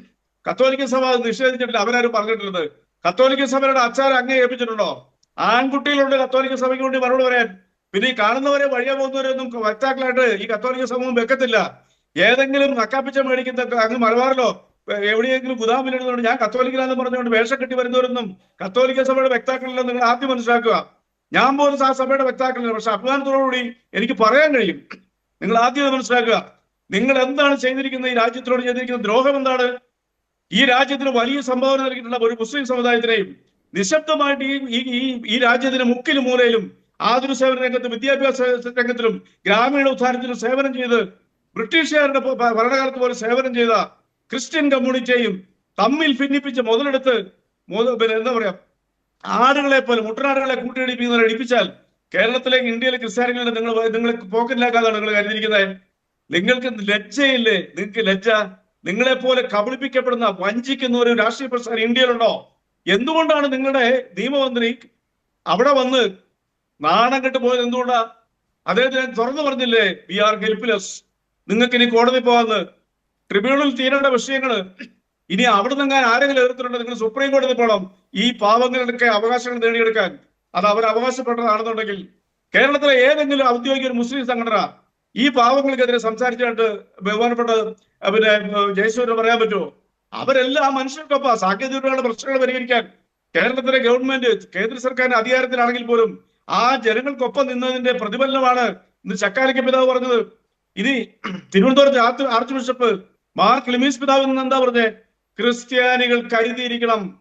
ക്രിസ്ത്യാനി കരുതിയിരിക്കണം എന്ന് പറഞ്ഞാൽ എന്തുകൊണ്ടാ? നിങ്ങളെ പോലുള്ളവരിൽ നിന്ന് കരുതിയിരിക്കണം എന്ന് അവർ പറഞ്ഞത്. നിങ്ങൾ വിഷം എപ്പോഴും ചീറ്റി കുത്തിക്കൊല്ലാൻ ഉള്ള മനസ്സുമായിട്ട് വരുന്നവരാ. കേരളത്തിന്റെ മനസ്സത് കിട്ടുന്നില്ല. CPM എന്നൊരു രാഷ്ട്രീയ പ്രസ്ഥാനം, ഇടതുപക്ഷ പ്രസ്ഥാനങ്ങൾ കേരളത്തിലുള്ളതിനുള്ള കാലം ഇവിടുത്തെ ന്യൂനപക്ഷങ്ങൾക്ക് അഭയം കിട്ടും. അവർ ആ ചങ്കൂറ്റതോടുകൂടി ആ ആത്മവിശ്വാസമാണ് ചക്കാലപ്പൊക്കെ പിതാവ് പറഞ്ഞത്. ഇന്ന് കേരളത്തിലുടനീളം ഉയർന്ന വാക്കുകൾ മുഴുവൻ അതാണ്. ഇപ്പൊ ഇവിടെ പ്രിയപ്പെട്ട സമ്പത്ത് പറഞ്ഞെന്താ? ദീപികയുടെ മുഖപ്രസംഗം അദ്ദേഹം ഉദ്ധരിച്ചു. ദീപിക ഇന്നല്ല, കഴിഞ്ഞ 22 ദിവസത്തിനുള്ളിൽ 5ാമത്തെ മുഖപ്രസംഗ. ദീപികയുടെ മുഖപ്രസംഗം എഴുതി കൊടുക്കുന്നത് നിങ്ങളാണോ? ആണെങ്കിൽ നിങ്ങൾ ഇത് പറഞ്ഞാൽ മതി. പക്ഷെ ആ മുഖപ്രസംഗങ്ങളിൽ മുഴുവനും ആദ്യം വന്ന മുഖപ്രസംഗം എന്താണെന്ന് ജയസൂര്യൻ അറിയോ? ഓർഗനൈസർ വന്ന ഹീനമായ ഒരു എഡിറ്റോറിയലുണ്ട്. എന്റെ അതിന്റെ കോപ്പി 1 മണിക്കൂർ അടിച്ചപ്പോൾ നാണം കെട്ട് അന്തർദേശീയ തലങ്ങളിൽ വരെ വാർത്ത ചെയ്യപ്പെടുത്തേക്ക് പിൻവലിച്ചു. പക്ഷെ നിങ്ങളുടെ ദുഷ്ടബുദ്ധി അതിനകത്തുണ്ട്. നിങ്ങൾ പറഞ്ഞ 11,000 ഏക്കർ സ്ഥലം രാജ്യത്തിന്റെ സ്വത്ത് കഴിഞ്ഞാൽ ഏറ്റവും കൂടുതൽ വസ്തു കൈയടക്കി വെച്ചിരിക്കുന്ന, നിയമവിധേയമല്ലാതെ കണ്ട് കൈയടക്കി വെച്ചിരിക്കുന്ന സമൂഹമാണ് ഇന്ത്യയിലെ ക്രിസ്ത്യാനികൾ, പ്രത്യേകിച്ച് കത്തോലിക്കലും. അത് ഞങ്ങൾ പിടിച്ചെടുക്കുമെന്ന് പറഞ്ഞു നിങ്ങൾ ലേഖനം എഴുതി. ഇതാ നിങ്ങളുടെ തൃശ്ശൂർ നിന്നുള്ള MP-യും കേന്ദ്ര സഹമന്ത്രിയായ സുരേഷ് ഗോപി കേരളത്തിലെ ചില ക്രിസ്ത്യൻ നേതാക്കളെന്ന് പറയാൻ പറ്റില്ല, അവരെ വിളിച്ചിട്ട് ചർച്ച് ബില്ല് ഞങ്ങൾ കൊണ്ടുവരും, നിങ്ങൾ സപ്പോർട്ട് ചെയ്യണമെന്ന് പറഞ്ഞു. കേരളത്തിലെ എറണാകുളത്തെ ഒരു വിമത കത്തോലിക്ക ഗ്രൂപ്പിന്റെ നേതാവ് ഒരു ചാനലിൽ അത് പരസ്യമായിട്ട് പറഞ്ഞു, വിളിച്ച് സപ്പോർട്ട് ചെയ്യുന്നു. അപ്പം നിങ്ങളുടെ ലക്ഷ്യം എന്താ? ചർച്ച് ബില്ല് ഇന്ത്യയിൽ കൊണ്ടുവരും, ഇന്ത്യയിലെ ക്രിസ്ത്യൻ സമൂഹത്തിന്റെ സമ്പത്ത് മുഴുവൻ പിടിച്ചെടുക്കും, അനാഥരാക്കും. അതാണ് നിങ്ങൾ പറഞ്ഞത്. നിങ്ങളെ ചെയ്യുന്നുള്ള ഉറപ്പായി കഴിഞ്ഞു. ആ നിങ്ങളാണോ കേരളത്തിലെ കത്തോലിക്കിന്റെ വക്താക്കളായിട്ട് ചമയുന്നത്? നിങ്ങൾ ചമഞ്ഞാൽ അങ്ങനെ വന്ന് നിങ്ങൾ പറയുന്നതെല്ലാം കേട്ട് വിഴുങ്ങുന്ന വെറും മോണാളാണോ കേരളത്തിലെ ക്രിസ്ത്യാനികളിൽ, ഇന്ത്യയിലെ ക്രിസ്ത്യാനികളെന്ന് നിങ്ങൾ വിചാരിച്ചിരിക്കുന്നത്? നിങ്ങൾ പറയുമ്പോൾ കുറെ ശ്രദ്ധിക്കണം. ജയസൂര്യനെ പോലുള്ള വക്താക്കൾ സ്ഥിരം വരുന്നത് കത്തോലിക്ക സഭ എന്ന് പറയുന്നത് നിങ്ങളെ ആരാ വ്യക്തമാക്കിയിരിക്കുന്നത്? കത്തോലിക്ക സഭയ്ക്ക് ഇവിടെ 58 ലക്ഷം അനുയായികളുണ്ട്. ഓൾ ടുഗദർ ക്രിസ്ത്യൻ കമ്മ്യൂണിറ്റി ആയിട്ട് 75 ലക്ഷം ഉണ്ട്. കേരളത്തിൽ 4 കോടിയിൽ 75 അതിൽ കൂടുതലുണ്ട്. ഇന്ത്യയിലുണ്ട് ഏതാണ്ട് 1.5% ക്രിസ്ത്യാനികൾ. അവരാരും ആർക്കും ശല്യം ചെയ്യുന്നില്ല. അവർ സ്വന്തം വിദ്യാഭ്യാസ മേഖലകളിലൂടെ മറ്റുള്ളവർക്ക് സേവനം ചെയ്ത് സ്വയം വളർന്നു വരുന്ന ഒരു വിഭാഗമാണ്. നിങ്ങളുടെ വിരലിൽ വന്ന് അവർ കൈ തരത്തില്ല. പക്ഷെ നിങ്ങൾ ബിഷപ്പോസ് കയറി ഇറങ്ങുന്നുണ്ട്. സാഹോദര്യത്തിലും ഹോസ്പിറ്റാലിലും വിശ്വസിക്കുന്ന ബിഷപ്പ്മാരെല്ലാം നിങ്ങൾക്ക് കൈതരും. അവരാര് വന്നാലും അവരെ സ്നേഹത്തോടെ ഇരുത്തും. അത് നിങ്ങളോടുള്ള താല്പര്യം എന്ന് പറഞ്ഞാൽ ഏതെങ്കിലും ബിഷപ്പ് ചാഞ്ഞാൽ പോലും കത്തോലിക്ക സമൂഹം സമ്മതിക്കത്തില്ല. ഒരു ഒറ്റ ഉദാഹരണം പറയാം. അതായത് താമരശ്ശേരി ബിഷപ്പ് ബഹുമാനപ്പെട്ട ഇഞ്ചിനാരി, അദ്ദേഹം ഒരു നല്ല മനുഷ്യരാ, കർഷകർക്ക് വേണ്ടി സംസാരിക്കും. പക്ഷെ അതേ ഏതാനും ദിവസങ്ങൾക്ക് പറഞ്ഞു വേണ്ടി വന്നാൽ കത്തോലിക്ക സഭ കേരളത്തിൽ ഒരു രാഷ്ട്രീയ പ്രസ്ഥാനം ഉണ്ടാക്കുന്നത്. ആ ചർച്ച ഞാനുണ്ടായിരുന്നു. ഞാൻ പറഞ്ഞാൽ സാധിക്കുകയെന്ന് പറഞ്ഞു. കാരണം കത്തോലിക്ക സഭയ്ക്ക് ഏതെങ്കിലും ലോകത്തിന്റെ മൂലയിൽ ഒരു രാഷ്ട്രീയ സഭ ഉണ്ടാക്കാൻ പറ്റത്തില്ല. അത് മാർപ്പാപ്പ തീരുമാനിക്കണം. ലോകത്തിലെ ഏറ്റവും കൂടുതൽ അട്രോസിറ്റി നേരിടുന്ന അർജന്റീനയിൽ നിന്നുള്ള മാർപ്പാപ്പ ക്രിസ്ത്യാനികൾക്ക് കത്തോലിക്കും അവിടെ പോലും രാഷ്ട്രീയ പ്രസ്ഥാനം ഉണ്ടാക്കിയിട്ടില്ല. ഇപ്പോൾ അർജന്റീന മാറിക്കഴിഞ്ഞു. അവിടുത്തെ അർജന്റീന ഈ പറഞ്ഞ നീചന്മാരുടെ കയ്യിൽ നിന്ന് അവിടുത്തെ കത്തോലിക്ക വിശ്വാസികളെയും അവിടുത്തെ സാധാരണക്കാരെ മോചിപ്പിച്ചാറാ അറിയാം. അവിടുത്തെ കമ്മ്യൂണിസ്റ്റ് പ്രസ്ഥാനങ്ങളാ. നിങ്ങൾ ആദ്യം പറഞ്ഞു നിങ്ങൾ യാത്രയായിട്ടുള്ളതാണോ? ആ നിങ്ങളാണോ കേരളത്തിൽ വിവരമില്ലെന്ന് കരുതുന്നതാണോ? നിങ്ങൾ കേരളത്തിലെ കത്തോലിക്കനും ക്രിസ്ത്യാനികൾക്കും മതത്തിൽ വിശ്വസിക്കുന്ന ഹിന്ദുവിനും മുസ്ലിമിനൊന്നും വിവരമില്ലെന്നാണോ നിങ്ങൾ വിചാരിച്ചേ? നിങ്ങളുടെ കയ്യിൽ എന്തുകൊണ്ടാണ് കേരളത്തിലെ മതേതരത്തിന്റെ ആണിക്കല്ലായ ഹിന്ദു സഹോദരങ്ങളെ നിങ്ങൾക്ക് ഒപ്പിക്കാൻ പറ്റാഞ്ഞത്? ഇപ്പൊ കേരളത്തിൽ 1-2 സീറ്റ് കിട്ടാൻ വേണ്ടിയിട്ട് കേരളത്തിൽ വേരുറപ്പിക്കാൻ വേണ്ടിയിട്ട് നിങ്ങൾ ക്രിസ്ത്യാനികളുടെ അടുത്ത് വന്ന് ധൃതരാഷ്ട്രാലിംഗനം നടത്തുകയാണെന്നുള്ളത് തിരിച്ചറിയാത്ത ഒരു വിഭാഗമാണ് പ്രിയപ്പെട്ട ജയസൂര്യ കേരളത്തിലെ ആളുകൾ. നിങ്ങൾ നിങ്ങളുടെ വാദം നിശ്ചയിച്ചോ ഏറ്റവും കൂടുതൽ സമയം നിങ്ങൾക്ക് അനുവദിക്കുന്നത് അത് ആള് കൈരളിച്ചാലിന്റെ പ്രത്യേകത നിങ്ങൾ മനസ്സിലാക്കേണ്ട ഒരു വസ്തുത പറയാം. നിങ്ങൾ സംസാരിച്ചോ, നിങ്ങൾ കത്തോലിക്കൽ സഭയുടെ വക്താക്കളായിട്ട് സംസാരിക്കരുത്. അത് നിങ്ങൾ മനസ്സിലാക്കുക. വെറും വിഡ്ഢികളല്ല കത്തോലിക്ക. നിങ്ങൾ കുറെ നാളായി നിങ്ങൾ ഈ BJPയുടെ കുറെ വക്താക്കൾ വന്നിരുന്നത് കത്തോലിക്ക സഭയുടെ മൗത്ത് അവരുടെ വാക്കുകൾ പോലെ നിങ്ങൾ ഉച്ചരിക്കാനായിട്ട്. ഇത് പ്രതികരിക്കാത്തത് എന്നുള്ളതറിയോ? സംസ്കാരം കൊണ്ടാണ് പ്രതികരിക്കാത്തത്. കത്തോലിക്ക സഭ തീർച്ചയായിട്ടും ശ്രീ ജയസൂര്യൻ ഈ പല ചർച്ചകളിലും വർഷങ്ങളായി പങ്കെടുക്കുന്നവരാണ്. റജി ലൂക്കോസ് ഇത്രയേറെ വൈകാരികമായി ആ വിഷയത്തിൽ പ്രതികരിക്കുന്നത് ആ സമൂഹത്തിൻ്റെ മുഴുവൻ വികാരത്തെ അദ്ദേഹത്തിന് ബോധ്യമായതുകൊണ്ടാണ്. സോഷ്യോളജിക്കലി അദ്ദേഹം ആ സമൂഹത്തിൽ പെടുന്നു എന്നതുകൊണ്ട്. നോക്കൂ, ഇവിടെ നാം മനസ്സിലാക്കേണ്ട ഒരു കാര്യം, എല്ലാ വിഷയങ്ങളിലും BJP ഉയർത്തിയ വർഗീയ ചേരിതിരിവിനുള്ള തിരിച്ചടിയാണ് ലഭിക്കുന്നത്. എത്ര കണ്ട് തോലിട്ടാലും എത്ര കണ്ട് കോട്ടിട്ടാലും നിലാവ് തെളിയുമ്പോൾ ഉള്ളിലുള്ള ശബ്ദം പുറത്തെത്തും. ആ വൈരുദ്ധ്യത്തെ കവർ ചെയ്യാൻ BJPക്ക് ആകില്ല. അതാണ് മണിപ്പൂരിലും ഉത്തരേന്ത്യയിലും സ്റ്റാൻ സ്വാമിയുടെ വിഷയത്തിലും ഒപ്പം ഗ്രഹാം സ്റ്റെയിൻസിൻ്റെ വിഷയത്തിലും ഒക്കെയുള്ള വിഷയങ്ങൾ ഇപ്പോൾ പൊന്തി വരുന്നത്. ഓർഗനൈസറിൽ കൃത്യമായി അടുത്ത ലക്ഷ്യം ക്രൈസ്തവ സമൂഹമാണ്, അവരുടെ സ്വത്തുക്കളാണെന്ന ബോധ്യപ്പെടുത്തൽ കൂടി ഉണ്ടായ പശ്ചാത്തലമാണ് ഇവിടെ റജി ലൂക്കോസും ഒപ്പം സമ്പത്തും ഒക്കെ സൂചിപ്പിച്ചത്, ശ്രീ എ സമ്പത്തും ഒക്കെ സൂചിപ്പിച്ചത്. ശ്രീ ജയസൂര്യൻ.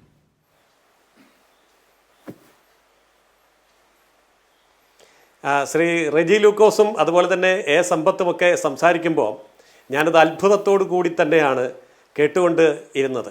അതായത് ഞങ്ങളിലില്ല ക്രൈസ്തവ രക്തം, ഞങ്ങളിലില്ല ഹൈന്ദവ രക്തം, ഞങ്ങളിലുള്ളത് മാനവരക്തമാണെന്ന് പറയുന്ന മാർക്സിസ്റ്റ് പാർട്ടിക്കാർ ഇപ്പോൾ പറയുന്നത് കേൾക്കുമ്പോൾ, ഇത് കേരളം മുഴുവൻ കേൾക്കുന്നുണ്ട്, ലോകം മുഴുവൻ കേൾക്കുന്നുണ്ട്, നല്ല കാര്യമാണ്.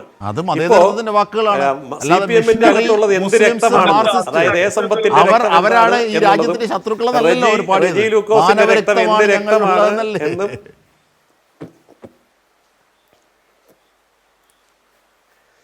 അല്ല, ഞാനൊന്ന് പറഞ്ഞോട്ടെ, നിങ്ങൾക്കെല്ലാം കൂടെ മറുപടി പറയാൻ ഞാൻ ഒറ്റ BJP അല്ല ഇവിടെ ഉള്ളൂ. ഞാനൊന്ന് പറഞ്ഞോട്ടെ. അപ്പോൾ ഞങ്ങളിൽ ഈ പറഞ്ഞ മതത്തിൻ്റെ രക്തമൊന്നും ഇല്ല എന്ന് പറഞ്ഞവര് രണ്ടുപേരും ഇപ്പൊ പറയുന്നത് കേൾക്കുമ്പോൾ ഏത് മതത്തിന്റെ രക്തമാണെന്ന് കേട്ടിരിക്കുന്നവർക്ക് കൃത്യമായിട്ട് മനസ്സിലായിട്ടുണ്ട്. അത് ജയസൂര്യന്റെ രാഷ്ട്രീയ കത്തോലിക്കരുടെയും ക്രിസ്ത്യാനികളുടെയും രാഷ്ട്രീയ DNA പ്രശ്നമാണ്. ഒരു പ്രശ്നം ഉന്നയിച്ച് രാഷ്ട്രീയമായി അതിനെ സംബോധന ചെയ്യുമ്പോൾ അവർ ജനിച്ച വിഭാഗങ്ങളിൽ വെച്ച് അവരെ വിലയിരുത്തുന്ന രീതി താങ്കളുടെ രാഷ്ട്രീയ DNA പ്രശ്നമാണ്. അത് കുഴപ്പമില്ല, അതറിയാം. ജയസൂര്യൻ പറഞ്ഞോളൂ. അത് ജനങ്ങൾക്കറിയാം, ജനങ്ങൾ കേൾക്കട്ടെ. അതുകൊണ്ടാണ് ഞാനിങ്ങനെ മിണ്ടാതിരുന്നത്, ജനങ്ങൾ ഇത് കേൾക്കട്ടെ. അപ്പോൾ എന്നെ ക്രൈസ്തവരുടെ മൗത്ത് പീസായിട്ട് ഞാനങ്ങനെ ആരുടെയും മൗത്ത് പീസ് ഒന്നും ആയിട്ടില്ല. എൻ്റെ ഈ ചർച്ച കേട്ടവർക്ക് അതറിയാം. ഞാൻ പറഞ്ഞത് ഇത്രയേ ഉള്ളൂ, KCBCയും CBCIയും പറഞ്ഞതിൻ്റെ മുകളിൽ പറയാവുന്ന ആരും ഇതുവരെ ഒന്നും ഒരഭിപ്രായവും പറഞ്ഞിട്ടില്ല. ഇതാണ് ഞാൻ പറഞ്ഞത്. KCBC പറഞ്ഞതും CBCI പറഞ്ഞതും അവർ പിൻവലിച്ചിട്ടുണ്ട്.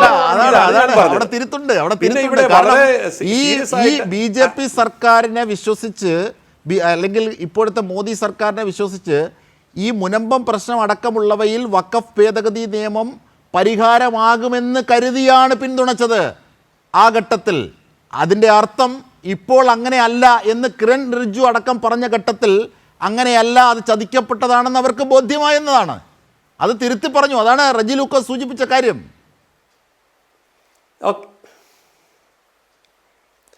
ഞാനൊന്ന് മറുപടി പറഞ്ഞോട്ടെ, എന്നെ പറയാൻ അനുവദിക്കണേ. കാരണം നിങ്ങൾ 3 പേരും കൂടി ഇത്രയും ചോദ്യം ചോദിക്കുമ്പോൾ ലക്ഷക്കണക്കിന് ആൾക്കാർ ഇത് കണ്ടുകൊണ്ടിരിക്കുക. മറുപടി പറയാൻ തുടങ്ങുമ്പോൾ ജയസൂര്യനെ കൊണ്ട് സംസാരിപ്പിക്കാൻ അനുവദിക്കില്ല, ചോദ്യം മാത്രമേ ഉള്ളൂ എന്ന് പറയുമ്പോൾ അതിന്റെ അർത്ഥം മനസ്സിലായല്ലോ. ഇത് ജനങ്ങൾക്ക് മനസ്സിലാകുവേ. അപ്പോൾ ഡൽഹിയിലെ കുരിശിന്റെ വഴി തടഞ്ഞു എന്ന് കേരളത്തിൽ വലിയ വാർത്ത. അല്ല, ഞാനൊന്ന് പറഞ്ഞോട്ടെ, ചോദ്യം മാത്രം മതിയെങ്കിൽ ചോദ്യം ഞാൻ കേട്ടോണ്ടിരിക്കാം. ഡൽഹിയിലെ കുരിശിന്റെ വഴി തടഞ്ഞു സർക്കാർ എന്ന് പറയുന്നു, വലിയ വാർത്തയാണ്. അത് ക്രൈസ്തവ വിരുദ്ധമാണ് എന്ന് പറയുന്നത് പോലെ ഡൽഹിയിലെ ഹനുമത് ജയന്തിയുടെ യാത്രയും തടഞ്ഞല്ലോ. അതെന്താ വാർത്തയാവാത്തെ? അതെന്താ ചർച്ച ചെയ്യാത്തെ? അപ്പൊ ഹനുമത് ജയന്തി യാത്രയാണല്ലോ ആദ്യം തടഞ്ഞത്, അത് കഴിഞ്ഞാണല്ലോ കുരിശിന്റെ വഴി തടഞ്ഞത്. അതും ഒരു പള്ളിയിലെ മാത്രമാണല്ലോ തടഞ്ഞത്, ബാക്കി പള്ളിയിലൊക്കെ നടന്നല്ലോ. അപ്പോൾ അവിടുത്തെ പള്ളി വികാരി തന്നെ വ്യക്തമാക്കുകയുണ്ടായി, രാജ്യസുരക്ഷയെ മുൻനിർത്തി ഗവൺമെന്റ് പറയുന്ന കാര്യങ്ങളെ ഞങ്ങൾ അംഗീകരിക്കുന്നു, ഞങ്ങൾക്കിതിൽ യാതൊരു പ്രതിഷേധവുമില്ല എന്ന് ആ പള്ളി വികാരി തന്നെ പറഞ്ഞു. അപ്പോൾ ഹനുമത് ജയന്തി തടഞ്ഞത് വാർത്തയല്ല, ചർച്ചയല്ല. ഹനുമത് ജയന്തി തടയുമ്പോൾ അതിന് യാതൊരു വികാരവും വേണ്ട. കുരിശിൻ്റെ വഴി തടയുമ്പോൾ ഭയങ്കര വികാരമായി. അപ്പോൾ ഈ ഒരു കാഴ്ചപ്പാട് ശരിയല്ല. പിന്നെ ചർച്ച് ബില്ലിനെ കുറിച്ച് ചിന്തിക്കുന്ന പോലുമില്ല എന്ന് വളരെ വ്യക്തമായി കിരൺ റിജിജു തന്നെ പറഞ്ഞു. കിരൺ റിജിജു ഒരു ക്രിസ്ത്യാനി തന്നെയാണ്, അദ്ദേഹം കേന്ദ്രമന്ത്രിയാണ്, അദ്ദേഹം ആധികാരികമായിട്ടാണ് പറഞ്ഞത്. അതുകൊണ്ട് ചർച്ച് ബില്ല് പറഞ്ഞ് പേടിപ്പിക്കേണ്ട കാര്യവുമില്ല. ഇന്ത്യയിലെ ക്രൈസ്തവർക്ക് ഭൂരിപക്ഷമുള്ള, ക്രൈസ്തവർക്ക് വളരെയധികം ജനസംഖ്യയുള്ള സംസ്ഥാനങ്ങളിലെയൊക്കെ ഏറ്റവും വലിയ പാർട്ടി, ഏറ്റവും വലിയ മുന്നണി ഭരണകക്ഷി പലതവണയായിട്ട് BJP ആണ്. അപ്പോൾ അവിടെയുള്ള ക്രിസ്ത്യാനിക്കൊന്നും യാതൊരു ബോധവും ഇല്ലേ? മന്ദബുദ്ധികളാണോ? ഇപ്പൊ നമ്മുടെ ഗോവയിൽ നോക്കൂ, അരുണാചൽ പ്രദേശിൽ നോക്കൂ, ഇങ്ങനെയൊക്കെയുള്ള ക്രൈസ്തവർക്ക് ഭൂരിപക്ഷമുള്ളതും വൻ ജനസംഖ്യയുള്ളതുമായ ആ സംസ്ഥാനങ്ങളിൽ ഈ വഖഫ് ഭേദഗതി നിയമം പാസ്സായാൽ മുനമ്പത്തിലടക്കമുള്ള വിഷയങ്ങൾ പരിഹരിക്കപ്പെടുമെന്നായിരുന്നല്ലോ നിങ്ങൾ പറഞ്ഞ വാദം. പക്ഷേ അതിന് മുൻകാല പ്രാബല്യമില്ല, അത് തട്ടിപ്പാണെന്ന് നേരത്തെ തന്നെ LDFും ഇവിടുത്തെ സർക്കാരും അവരുടെ വക്താക്കളും ഒക്കെ സൂചിപ്പിച്ചതാണ്. അതുപോലെ തന്നെ കാര്യം വന്നില്ലേ? സാക്ഷാൽ കിരൺ റിജിജു തന്നെ ഇവിടെ എത്തി പറഞ്ഞില്ലേ അതിന് മുൻകാല പ്രാബല്യമില്ല, കോടതിയും മറ്റ് സംവിധാനങ്ങളും നിങ്ങൾ നോക്കിക്കൊള്ളൂ എന്ന് അദ്ദേഹം കൈമലർത്തിയില്ലേ? അപ്പോൾ മുനമ്പം പ്രശ്നത്തെ മുൻനിർത്തി നിങ്ങൾ വർഗീയ വിഭാഗീയതയ്ക്കല്ലേ ഈ വഖഫ് നിയമ ഭേദഗതിയുടെ കാര്യത്തിൽ പോലും ഉപയോഗിച്ചത്? അതിനുത്തരം പറയൂ, സ്പെസിഫിക് ആകൂ.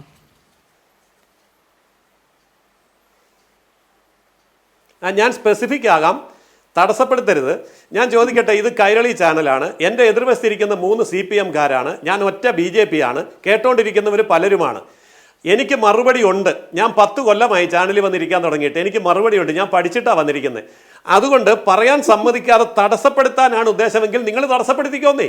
നിങ്ങളങ്ങ് പറഞ്ഞോ, എന്നിട്ട് ഞാനൊന്നും മിണ്ടാതിരുന്നാൽ മതിയല്ലോ. ഇതെന്തൊരു ചർച്ചയാ? എന്നാ പിന്നെ എന്തിനാ എന്നെ വിളിച്ചത്? നിങ്ങൾ ചോദ്യം ചോദിച്ചു, നിങ്ങൾ ഉത്തരം പറഞ്ഞാൽ പോരെ. അപ്പൊ ഞാൻ പറഞ്ഞു വന്ന കാര്യം ഒന്ന് പൂർത്തീകരിച്ചാൽ മതി.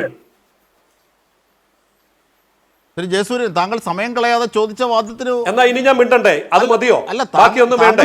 നിങ്ങൾ പറഞ്ഞാൽ മതിയോ? അല്ല, താങ്കൾ വാദങ്ങൾ നിങ്ങൾ പറഞ്ഞാൽ മതിയോ? എനിക്ക് സമയം അനുവദിച്ചു. ആ വാദങ്ങൾ തിരുത്തുമ്പോ നിങ്ങൾ എന്തിനാ തടസ്സപ്പെടുത്തുന്നേ? എവിടെ തടസ്സപ്പെടുത്തി? റെജി ലൂക്കോസിനെ തടസ്സപ്പെടുത്തിയില്ല, സമ്പത്തിനെ തടസ്സപ്പെടുത്തിയില്ല, ജയസൂര്യനെ മാത്രം തടസ്സപ്പെടുത്തി. ഇതെന്തൊരു മര്യാദയാ? അതാ ഞാൻ ചോദിക്കുന്നത്. എനിക്ക് മറുപടി ഉണ്ടെന്ന് ഞാൻ പറയാം. മറുപടി പറ, സ്പെസിഫിക് ആയി പറയൂ. മുനമ്പം വിഷയം, വഖഫ് ഭേദഗതി നിയമം അതടക്കം ഇന്ത്യയിലെ ഏറ്റവും കൂടുതൽ കുരിശിന്റെ വഴി. മുനമ്പം വിഷയത്തിലേക്ക് ഞാൻ വരാം. മുനമ്പം വിഷയത്തിലേക്ക് വരാം. അല്ല മണിപ്പൂരും ജബൽപൂരും എല്ലാം പറയാം. ഇത് വീണ്ടും തടസ്സപ്പെടുത്തുകയാണോ? വീണ്ടും തടസ്സപ്പെടുത്തൽ അങ്ങ് നടന്നോട്ടെ. അതായത് ഇന്ത്യയിൽ ഏറ്റവും കൂടുതൽ ക്രൈസ്തവരുള്ള എല്ലാ സംസ്ഥാനങ്ങളിലും BJP ഭരിക്കുന്നു. അവിടെ ക്രൈസ്തവരൊക്കെ മണ്ടന്മാരും വിഡ്ഢികളും പൊട്ടന്മാരുമായിട്ടാണോ? ഒരു തവണയല്ല, പലതവണ BJP അവിടെ അധികാരത്തിൽ വരുന്നു. ഇന്ത്യയിൽ ഏറ്റവും കൂടുതൽ ക്രൈസ്തവ MLA-മാരുള്ളത് കേരള കോൺഗ്രസിനോ CPM-നോ കോൺഗ്രസിനോ ഒന്നും അല്ല, BJP-ക്കാ. ഇന്ത്യയിൽ ഏറ്റവും കൂടുതൽ ക്രൈസ്തവ മന്ത്രിമാരുള്ളത് BJP-യിലാ. അപ്പോൾ ഇന്ത്യയിൽ ഏറ്റവും കൂടുതൽ ക്രൈസ്തവരുള്ള പ്രദേശങ്ങൾ ഭരിക്കുന്നതും BJP-യാ. അപ്പോൾ അവരൊക്കെ തീരെ മണ്ടന്മാരും വിദ്യാഭ്യാസം ഇല്ലാത്തവരും വിവരക്കേടും പൊട്ടന്മാരുമാണെന്നാണോ ഈ പറയുന്നതിൻ്റെ അർത്ഥം? ഇത് ഇന്ത്യൻ സമൂഹം മനസ്സിലാക്കേണ്ട ഒരു കാര്യമാണ്. അപ്പോൾ ഈ തരത്തിൽ യാതൊരു വിധത്തിലുമുള്ള തെറ്റിദ്ധാരണ കൊണ്ട് ഒന്നും സംഭവിക്കാൻ പോകുന്നില്ല. ഇനി നിങ്ങൾ പറഞ്ഞ മുനമ്പം എന്ന വിഷയത്തിലേക്ക് ഞാൻ വരാം. ഞാൻ ഒളിച്ചോടുകയൊന്നുമില്ല. അവിടെ മുൻകാല പ്രാബല്യമില്ല എന്ന് ആര് പറഞ്ഞു? നിങ്ങൾ പറഞ്ഞു. കേരളത്തിലെ കുറെ മാധ്യമങ്ങൾ പറഞ്ഞു മുൻകാല പ്രാബല്യമില്ല എന്ന്. മുൻകാല പ്രാബല്യമുണ്ട്. ഈ നിയമം നടപ്പിൽ വരും. ഞാനൊന്ന് പറഞ്ഞോട്ടെ. ഇതാ പറഞ്ഞത്, മുൻകാല പ്രാബല്യമുണ്ട്. വളരെ കൃത്യമായിട്ടും 2A എന്ന് പറയുന്ന ഭാഗത്ത് വ്യക്തമായി പറഞ്ഞിട്ടുണ്ട്. ഇതിന് മുമ്പുള്ളതും ഇതിന് ശേഷമുള്ളതും എന്ന് പറഞ്ഞ മുൻകാല പ്രാബല്യം തന്നെയാണ്, ഒരു സംശയവും വേണ്ട. ആ കാര്യത്തിൽ തെറ്റിദ്ധരിപ്പിക്കാൻ നോക്കുകയും വേണ്ട. നിലവിൽ കേസിലിരിക്കുന്ന കാര്യങ്ങൾ തീർക്കണമെങ്കിൽ ആ കേസ് നടപടിക്രമങ്ങൾ തീരണമെന്നുള്ളത് ഏത് കൊച്ചുകുട്ടിക്ക് അറിയാം. അല്ലാതെ പാർലമെന്റിൽ വോട്ടെടുത്തു, ഭൂരിപക്ഷം കിട്ടി,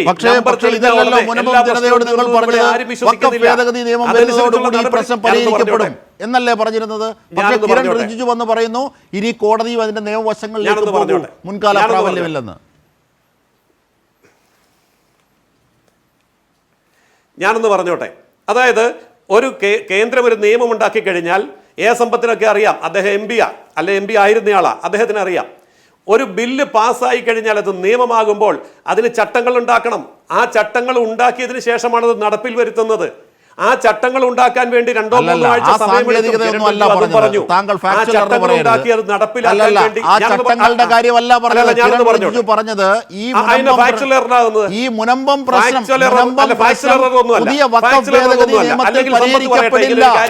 പരിഹരിക്കപ്പെടില്ല എന്നുള്ളത് കിരൺ റിജ്ജു തന്നെ പറഞ്ഞു. ഇവിടെ വന്ന് പറയും പരിഗണിക്കപ്പെടും, പരിഗണിക്കപ്പെടും. എന്തുകൊണ്ടാണ് പറഞ്ഞത്? എന്താണ്? നിങ്ങളല്ല, സംസ്ഥാന സർക്കാരിന്റെ പാതയാണ് ശരി, അതാണ് കൂടുതൽ വിശ്വാസ്യത. നിങ്ങളല്ല എന്ന് ചക്കാലക്കൽ പിതാവിന് പറയേണ്ടി വന്ന സാഹചര്യം എന്താണ്? ആ ചക്കാലക്കൽ പിതാവ് നാളെ തിരിച്ചു പറയുമ്പോ നിങ്ങൾ എന്ത് പറയുന്ന എന്റെ ചോദ്യം. ഈ ചക്കാലക്കൽ പിതാവ് നാളെ തിരിച്ചു പറയും. സത്യം അറിയുമ്പോ നിങ്ങൾ ഈ വഴി തെറ്റിച്ചത് മനസ്സിലായി കഴിയുമ്പോൾ തിരിച്ചു പറയും. അത്രേ ഉള്ളൂ. ശരി ശരി ശരി. ശ്രീ റജി ലൂക്കോസ്, അങ്ങനെയാണോ അതിന്റെ എന്നെ സംസാരിക്കാൻ അനുവദിക്കൂ. ഞാനൊന്ന് പറഞ്ഞു പറഞ്ഞല്ലോ.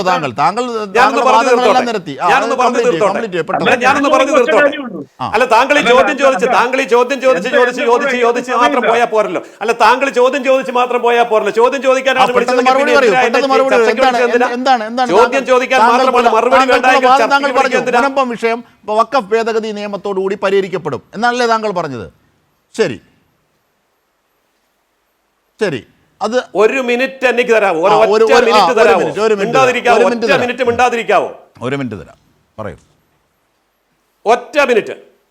മുനമ്പം വിഷയം ഈ വഖഫ് ഭേദഗതി ബില്ലോട് കൂടി പരിഹരിക്കപ്പെടും. അതിന് മുൻകാല പ്രാബല്യമുണ്ട്. അതിന്റെ റൂള്, അതായത് ചട്ടങ്ങൾ രൂപീകരിച്ച് 3 ആഴ്ചക്കകം അത് സംസ്ഥാന ഗവൺമെന്റിന് കൊടുത്ത് സംസ്ഥാന ഗവൺമെന്റ് വഴി അത് റവന്യൂ ഡിപ്പാർട്ട്മെന്റിലേക്ക് വരുമ്പോൾ അത് പരിഹരിക്കപ്പെടും. ഇതാണ് കിരൺ റിജ്ജു പറഞ്ഞത്. അതിന് മുൻകാല പ്രാബല്യമില്ല എന്ന് പറഞ്ഞത് തെറ്റ്, പരിഹരിക്കപ്പെടില്ല എന്ന് പറഞ്ഞത് തെറ്റ്. അങ്ങനെ ആരെങ്കിലും തെറ്റിദ്ധരിപ്പിച്ചിട്ടുണ്ടെങ്കിൽ അവരുടെ തെറ്റിദ്ധാരണയും തീരും. ഇത്രേ പറയാനുള്ളൂ. ശരി. ശ്രീ റജി ലൂക്കോസ് വീണ്ടും തെറ്റിദ്ധരിപ്പിക്കുകയാണ്. മുഴുവൻ പറഞ്ഞത് ഫാക്ട്. ഒറ്റ കാര്യം ചോദിച്ചാൽ മതി അദ്ദേഹത്തിനോട്, എന്തുകൊണ്ടാണ് നിങ്ങൾക്ക് സുപ്രീം കോടതി ഇത് ബോധ്യപ്പെടുത്താൻ സാധിക്കാത്തത്? ബഹുമാനപ്പെട്ട സുപ്രീം കോടതി ഇന്നലെ ഒരു ഉത്തരവ് പുറപ്പെടുവിച്ചു. എന്താണ്? വഖഫ് നിയമം പൂർവ്വകാല സ്ഥിതിയിലേക്ക് തുടരണമെന്ന് പറഞ്ഞു. കപിൽ സിബൽ എന്ന് പറഞ്ഞ ഇന്ത്യയിലെ പ്രഗത്ഭരായ വക്കീലിന്റെ വാദത്തിനിടയ്ക്ക് 3 കാര്യങ്ങൾ, ഈ രാജ്യത്തിന്റെ കണ്ണു തുറപ്പിക്കുന്ന 3 കാര്യങ്ങൾ സുപ്രീം കോടതി ചോദിച്ചിട്ട് മറുപടി ഇല്ലാതായി പോയി. അവസാനം നിങ്ങളുടെ കേന്ദ്ര സർക്കാരിന് അവിടെ പറയണമെന്ന് എടുക്കപ്പെട്ട ഈ നിയമം ഞങ്ങൾ നടപ്പിലാക്കിയത്. എന്തുകൊണ്ടാണ് പറയാൻ കാരണം? നിങ്ങൾക്ക് എന്തുകൊണ്ട് സുപ്രീം കോടതി ബോധ്യപ്പെടാൻ സാധിച്ചില്ല? പിന്നെ ഇതേ ഒരു കുരിശിനെ കുറിച്ച് പറഞ്ഞു. അതിന് ഞാൻ തന്നെ മറുപടി പറയേണ്ടത്. ഇദ്ദേഹം പറഞ്ഞു തൊമ്മൻകൂത്തിലെ ബോധ്യപ്പെടുത്തിയിട്ടുണ്ട്. ഞാൻ ഇപ്പൊ കാണിച്ചു തരാം, ഇപ്പൊ പറഞ്ഞു തരാം. അല്ലല്ല, ഞാൻ എനിക്കറിയാതെ കണ്ണോണ്ട് തന്നെ പറയണത്. അല്ല, ഞാൻ നിഷേധിക്കാനായിട്ടല്ല ജയസൂര്യയെ. തൊമ്മൻകൂത്തിൽ അനധികൃതമായിട്ട് സ്ഥാപിച്ചൊരു കുരിശ് സർക്കാർ ഉദ്യോഗസ്ഥർ എടുത്തു കളഞ്ഞു.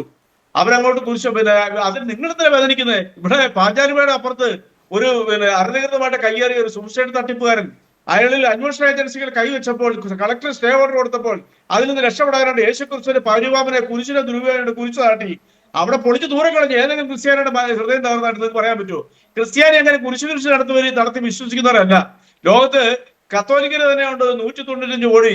നിങ്ങൾക്കൊരു കാര്യം അറിയാം, സിറിയ ഒരു ഉദാഹരണം പറയാം. കഴിഞ്ഞ 9 വർഷങ്ങൾക്ക് മുമ്പ് സിറിയയിലെ 3,20,000 വരുന്ന ക്രിസ്ത്യൻ കമ്മ്യൂണിറ്റിയെ IS തീവ്രവാദികൾ വെട്ടി കൊന്നു. കനാലുകളിൽ മൃതദേഹങ്ങൾ നിറഞ്ഞ് മൂടി. അവിടുന്ന് 1,20,000 പേർ ഓടിപ്പോയി. ഇനി അവിടെ അവശേഷിക്കുന്ന 30,000 പേരേ ഉള്ളൂ. അന്നേരം ക്രിസ്ത്യാനികളുടെ നഗരോട്ടപ്പനായ പ്രത്യേകിച്ച് കത്തോലിക്കരുടെ ഭൂമിയിലെ വിശുദ്ധനായ മാർപ്പാപ്പ പറഞ്ഞ എന്താ അറിയോ? സഹനമാണ് ഞങ്ങളുടെ ഏറ്റവും വലിയ പ്രത്യേകത. ഇവിടെ അതുപോലെ പാലസ്തീനിൽ നിന്നും മറ്റു പ്രദേശങ്ങളിൽ നിന്നും രക്ഷാർത്ഥം പാലായനം ചെയ്ത സഹോദരങ്ങളെ യൂറോപ്യൻ ലോകരാജ്യങ്ങൾ സ്വീകരിക്കണമെന്ന് പറഞ്ഞു. പാലസ്തീനിലെ അട്രോസിറ്റികൾക്കെതിരെ അദ്ദേഹം 13 തവണ പ്രതികരിച്ചു. അതാണ് ക്രിസ്തു പഠിപ്പിച്ചിരിക്കുന്ന സഹനമാ. നിന്നെ പോലെ നിന്റെ അയൽക്കാരനെ സ്നേഹിക്കുക, നിന്നെ പോലെ നിന്നെ മാത്രം സ്നേഹിക്കുക, മറ്റുള്ളവരെ കുത്തിക്കൊല്ലുക എന്നല്ല അദ്ദേഹം പഠിപ്പിച്ച. നിങ്ങൾ ചെയ്യുന്ന പ്രവൃത്തിയല്ല അദ്ദേഹം പഠിപ്പിച്ച്. നിന്നെ പോലെ നിന്റെ അയൽക്കാരനെ സ്നേഹിക്കുക. ആ വാക്കിന് ഒരു പ്രത്യേകത അറിയോ? ഐക്യരാഷ്ട്രസഭ അംഗീകരിച്ചിരിക്കുന്ന ലോകത്തിലെ നമ്പർ 1 വാക്യം അതാണ്. നമ്മുടെ ഐക്യരാഷ്ട്രസഭ അത് യേശുവിന് നിഷേധിക്കാൻ പറ്റുമോ? ഞാൻ ഒന്നുകൂടെ ചോദിക്കാം. ഇനി ഗ്രഹാം സയൻസിനെ കുറിച്ച് ഒരു വാചകം പറയാൻ അനുവദിക്കണം. ഗ്രഹാം സയൻസിന്റെ കുട്ടികളെ ചുട്ടുവരിച്ച കൊലയാളികളെ കുറിച്ച് ലോകത്തിലെ ഒരു മാധ്യമം പോലും റിപ്പോർട്ട് ചെയ്യായിരുന്നില്ല. ഇൻഡിക്കേറ്റ് ഏറ്റവും വലിയ ആർക്കടാ. അതിലെ മഹീന്ദ്ര ഹെബ്രാം എന്ന് പറയുന്ന ആളിന് ജയിൽ മോചിതനാക്കി ഒഡീഷ സർക്കാർ. അറിഞ്ഞില്ലേ? അതിനൊക്കെ അതായത് അതിനകത്ത് വേറൊന്നുണ്ട്. ഈ കൊടും കുറ്റവാളികളെ ജയിൽ മോചിതനാക്കണമെന്ന് പറഞ്ഞുകൊണ്ട് സെൻട്രൽ ജയിലിന് മുമ്പിൽ ദിവസങ്ങളോളം സത്യാഗ്രഹം ചെയ്ത ആളാണ് ഇപ്പോഴത്തെ ഒറീസയുടെ മുഖ്യമന്ത്രി. അദ്ദേഹം MP ആയിരുന്നു. എനിക്ക് തോന്നുന്നത് സമ്പത്ത് സാർ ആ കൂട്ടത്തിലുണ്ടോ, ആ സമയത്ത് ഉണ്ടായിരുന്നു എനിക്ക് തോന്നുന്നത്. ആ ആളാണ് ഒറീസ ഭരിക്കുന്നത്. നിങ്ങൾക്കറിയാമോ, ലോക കത്തോലിക്കരുടെയും ക്രിസ്ത്യാനികളുടെയും ഏറ്റവും വലിയ ആരാധ്യ ബിംബം എന്താണെന്നറിയോ? പരിശുദ്ധ മാതാവാ. പരിശുദ്ധ വേളാങ്കണ്ണിയിലേക്ക് ഒഴുകുന്ന ക്രിസ്ത്യാനി മാത്രമല്ല, ഹിന്ദുക്കൾ ഒഴുകുന്നുണ്ട്. അവരുടെ ഛത്തീസ്ഗഡിലെ ഏറ്റവും വലിയ തീർത്ഥാടന കേന്ദ്രത്തിന്റെ ടോംബിന്റെ മുമ്പിലിരുന്ന 7 അടി ഉയരമുള്ള മാതാവിന്റെ പ്രതിമ എന്താ പറയുക, കൂടെ കൊണ്ട് തല്ലി തരാറിയോ? നിങ്ങളുടെ RSS പ്രവർത്തകരാ. ആ വിഷ്വൽ ഇന്നും ലോകത്തിന് മുമ്പിലുണ്ട്. BBC വരെ അത് റിപ്പോർട്ട് ചെയ്തു. നിങ്ങൾക്കറിയോ? നിങ്ങൾ എന്താ മനസ്സിലാക്കിയത്? അതൊക്കെ ക്രിസ്ത്യാനി പൊറുക്കണമെന്നാണ് നിങ്ങൾ പറഞ്ഞിരിക്കുന്നത്. കുറവലിങ്ങാടുകാരൻ ജോഷി ജോർജ് എന്ന് പറയുന്ന വയോധികരായ പിതാവിനെ ഒഡീഷയിലെ നിങ്ങളുടെ പോലീസുകാർ 300 പേര് കയറി ആ പള്ളിയിൽ കയറി ആക്രമിക്കുകയും അവർ പള്ളിയിൽ കവർച്ച നടത്തുകയും ആ സഹവികാരിയുടെ നട്ടല് തകർക്കുകയും ചെയ്തിട്ട് 20 ദിവസമായിട്ടുള്ളൂ. ക്രിസ്ത്യാനി പൊറുക്കണോ? അതാണ് പാമ്പളാജി പറഞ്ഞത്. അതുപോലെ തന്നെ ജബൽപൂർ നടന്നതാണ് ലജ്ജ. അതിന്റെ വീഡിയോ ഇന്ന് എനിക്ക് കിട്ടിയിട്ടുണ്ട്. അതിന്റെ കൃത്യമായ വീഡിയോകൾ എന്താണ്? അവിടെ 2 വൈദികരെ, അത് 2 മലയാളികളെ, തൃശ്ശൂർക്കാരനും ഒന്ന് ആലുവക്കാരനുമായ മലയാളി വൈദികരെ തീർത്ഥാടന കേന്ദ്രത്തിലേക്ക് ഈ വിശുദ്ധ മാസം നടത്തിയ തീർത്ഥാടകരെ അവിടെ കയറി തല്ലിച്ചതച്ചു. ഈ വൈദികരെ സ്ത്രീകളുണ്ടായിരുന്ന കൂട്ടത്തിൽ 100ഓളം പോലീസുകാർ അതിന് കാവൽ നിന്ന് കൊടുത്തു അടിക്കാൻ. പോലീസ് സ്റ്റേഷൻ ചെന്നപ്പോൾ ഒരു സ്ത്രീ മുതുകത്ത് ഇടിക്കുന്നവരുടെ കയ്യിൽ ഒരു പേന വരെ ഉണ്ടായിരുന്നു. പോലീസുകാരിൽ നിന്ന് ചിരിക്കുക. എന്നിട്ട് ഇതുവരെ ഒരുത്തരെ പോലും അറസ്റ്റ് ചെയ്തിട്ടില്ല. നിങ്ങളറിയോ അതൊക്കെ ക്രിസ്ത്യാനി പൊറുക്കണോ? ഇന്ത്യയിൽ ക്രിസ്ത്യൻ കമ്മ്യൂണിറ്റി നേരിടുന്ന പോലുള്ള ഒരു അട്രോസിറ്റി ലോകത്തിലൊരു സ്ഥലത്തും ഇല്ല. ഇപ്പോൾ സ്ത്രീയൊക്കെ കഴിഞ്ഞിട്ട് 10 വർഷത്തോളമായി. സോമാലിയയിലില്ല, തെക്കേ അമേരിക്കയിലില്ല, ലോകത്തിൽ ഒരു രാജ്യത്തും വേറെ ഒരിടത്തും ഇല്ലല്ലേ? വലിയ പണ്ഡിതനാണല്ലോ താങ്കൾ എന്തൊക്കെ വിഡ്ഢിത്തരമാ പറയുന്നത്? ഇവിടുത്തെ ക്രിസ്ത്യാനി, അവരുടെ കയ്യിൽ മൊബൈലുണ്ട്, അവർക്ക് ഇന്റർനെറ്റ് ഉണ്ട്. ക്രിസ്ത്യാനികൾ കൊല്ലൊടുക്കപ്പെടുന്നതിനെ കുറിച്ച് ഇവർക്കൊക്കെ വളരെ കൃത്യമായിട്ട് അറിയാം. അല്ലാതെ ഇങ്ങനെ താങ്കൾ പ്രസംഗിച്ചാലൊന്നും ഇവിടുത്തെ ക്രിസ്ത്യാനി രാജ്യങ്ങൾ കീഴടക്കുന്നതിനെ കുറിച്ച് വളരെ വ്യക്തവും കൃത്യവുമായ കാര്യങ്ങൾ ഈ ലോകം മുഴുവൻ നടന്നുകൊണ്ടിരിക്കുകയാണ്. യൂറോപ്യൻ രാജ്യങ്ങൾ മുഴുവൻ ഇസ്ലാമിക തീവ്രവാദികൾ ക്രിസ്ത്യാനികളെ കൊന്നൊടുക്കുകയാണ്. കാനഡയിലും അമേരിക്കയിലും ഓസ്ട്രേലിയയിലും ന്യൂസിലൻഡിലും കൊന്നൊടുക്കുകയാണ്. അങ്ങനെ ലോകമെമ്പാടും ക്രിസ്ത്യൻ സമൂഹത്തെ ഇസ്ലാമിക തീവ്രവാദികൾ കൊന്നൊടുക്കുന്നതിനെ കുറിച്ച് നിങ്ങൾ എന്തുകൊണ്ടാണ് കണ്ണടയ്ക്കുന്നത്? നിങ്ങൾ ഇസ്ലാമിക തീവ്രവാദികളുടെ പിണിയാളുകളായതുകൊണ്ടും ശമ്പളം പറ്റുന്നവരായതുകൊണ്ടും അല്ലേ? അപ്പോൾ ഇസ്ലാമിക തീവ്രവാദികളുടെ അടിമപ്പണി അടിസ്ഥാനരഹിതമായ ആക്ഷേപങ്ങളാണ് ശ്രീ ജയസൂര്യൻ. ഏതെങ്കിലും വിഭാഗത്തിന്റെ തീവ്രവാദികൾ മനുഷ്യരെ കൊന്നിട്ടുണ്ടെങ്കിൽ അതിനെതിരാണ്. ആ തീവ്രവാദത്തിന്റെ മാർഗം നിങ്ങൾ സ്വീകരിക്കുമ്പോൾ നിങ്ങൾക്കും എതിരാണ്. അതാണ് ഇവിടെ വരുന്ന വസ്തുത. അതിനപ്പുറത്തേക്ക് ഹമാസിന്റെ വസ്ത്രവും ധരിച്ചുകൊണ്ട് CPM-ന്റെ പോളിറ്റ് ബ്യൂറോ ഹമാസിന്റെ വസ്ത്രവും ധരിച്ചുകൊണ്ട് പോളിറ്റ് ബ്യൂറോ അപ്പോൾ ഭീകരവാദികൾക്ക് പിന്തുണ കൊടുക്കുന്ന അതായത് ഇസ്ലാമിക ഭീകരവാദികൾക്ക് പിന്തുണ കൊടുക്കുന്ന CPM അല്ലേ ഇത് ചെയ്തുകൊണ്ടിരിക്കുന്നത്? അതായത് കേരളത്തിലെ ലോകത്തെല്ലാമുള്ള ഇസ്ലാമിക തീവ്രവാദികൾക്ക് കേരളത്തിൽ വളരാനും പ്രവർത്തിക്കാനും വികസിക്കാനുമുള്ള സകല സപ്പോർട്ടും കൊടുക്കുന്നത് കേരളത്തിലെ ഭരണകൂടമായിട്ടുള്ള CPM-ന്റെ ഭരണകൂടമല്ലേ?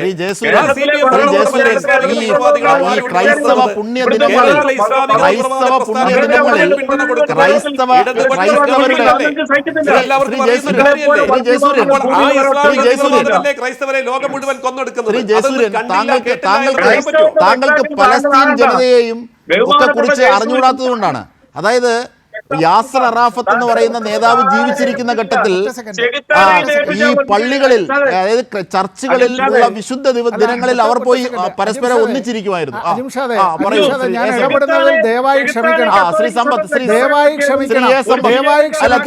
സമ്പത്തിലേക്ക് തന്നെയാണ് ഇത് ഞാൻ ഈ കാണിക്കുന്ന ചിത്രം.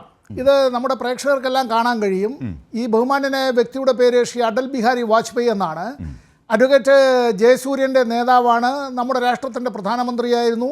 അദ്ദേഹം പ്രധാനമന്ത്രിയായിരുന്ന 13 ദിവസക്കാലത്തെ ആ ഗവൺമെൻറ്റിൻ്റെ കാലത്ത് ഞാൻ 1996 11-ാം ലോക്സഭയിൽ ഞാൻ അംഗവുമായിരുന്നു.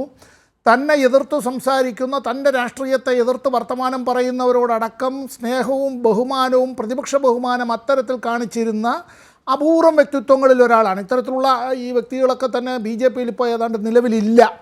അദ്ദേഹം ധരിച്ചിരിക്കുന്ന വസ്ത്രത്തിൻ്റെ പേര് കഫീൽ എന്നാണ്. ഇത് ഫലസ്തീനികളടക്കം ധരിക്കുന്നതായിട്ടുള്ളൊരു മേൽവസ്ത്രമാണ്. CPM-ന്റെ 24ാമത് പാർട്ടി കോൺഗ്രസ് മധുരയിൽ ചേർന്നപ്പോൾ പലസ്തീനോട് ഐക്യദാർഢ്യം പ്രകടിപ്പിച്ചുകൊണ്ട് ഈ വസ്ത്രം CPM-ന്റെ പ്രതിനിധികളെല്ലാവരും പാർട്ടി ജനറൽ സെക്രട്ടറി ഉൾപ്പെടെയുള്ള എല്ലാവരും ധരിച്ചു എന്നുള്ളത് ശരിയാണ്. ഫലസ്തീൻ വിഷയത്തിൽ ഇന്ത്യ സ്വാതന്ത്ര്യം പ്രാപിക്കുന്നതിന് മുമ്പ് തന്നെ ഇന്ത്യയുടെ ദേശീയ രാഷ്ട്രീയ നേതാക്കന്മാർ, അതിൽ ഇടതുപക്ഷക്കാരും വലതുപക്ഷക്കാരും എല്ലാവരും ഉണ്ടായിരുന്നു. ഫലസ്തീൻ വിഷയത്തിന് ശാശ്വതമായ പരിഹാരം വേണമെന്നും ആ ഫലസ്തീനുകൾക്കുള്ളത്, ഫലസ്തീൻ എന്നുള്ളത് മുസ്ലിം രാഷ്ട്രമല്ല, അവിടെ ഇസ്ലാം മതത്തിൽപ്പെട്ട വ്യത്യസ്ത വിഭാഗക്കാരും ഡ്രൂസും അതുപോലെ തന്നെ യഹൂദന്മാരും ക്രിസ്ത്യാനികളും മറ്റു പല വിഭാഗക്കാരും ഉള്ളതാണ് ഫലസ്തീൻ എന്നുള്ളത്. ആ ഫലസ്തീൻ എന്നുള്ളത് ഹമാസുമായി കൂട്ടിക്കുഴയ്ക്കണ്ട. ഇവിടെ ഒരു കാര്യം, എല്ലാ വിഭാഗങ്ങളിൽപ്പെട്ടവരുടെ ഇടയിൽ നിന്നും ഭീകരവാദികൾ, അത് മത തീവ്രവാദികൾ വന്നിട്ടുണ്ട് എങ്കിൽ ആ ഭീകരവാദത്തെ മത അധിഷ്ഠിതമായ രാഷ്ട്രീയം കൈകാര്യം ചെയ്യുന്നവരെ മാറ്റി നിർത്തുകയാണ് വേണ്ടത്. ഇവിടെ ശ്രീ ജയസൂര്യൻ ഇത്തരത്തിലുള്ള തെറ്റിദ്ധാരണാജനകമായ ചില കാര്യങ്ങൾ പറഞ്ഞതുകൊണ്ടാണ് ഞാനിപ്പോഴും ബഹുമാനിക്കുന്ന ശ്രീ വാജ്പേയിയുടെ ഈ ചിത്രം ഞാൻ ഉയർത്തി കാണിച്ചത്.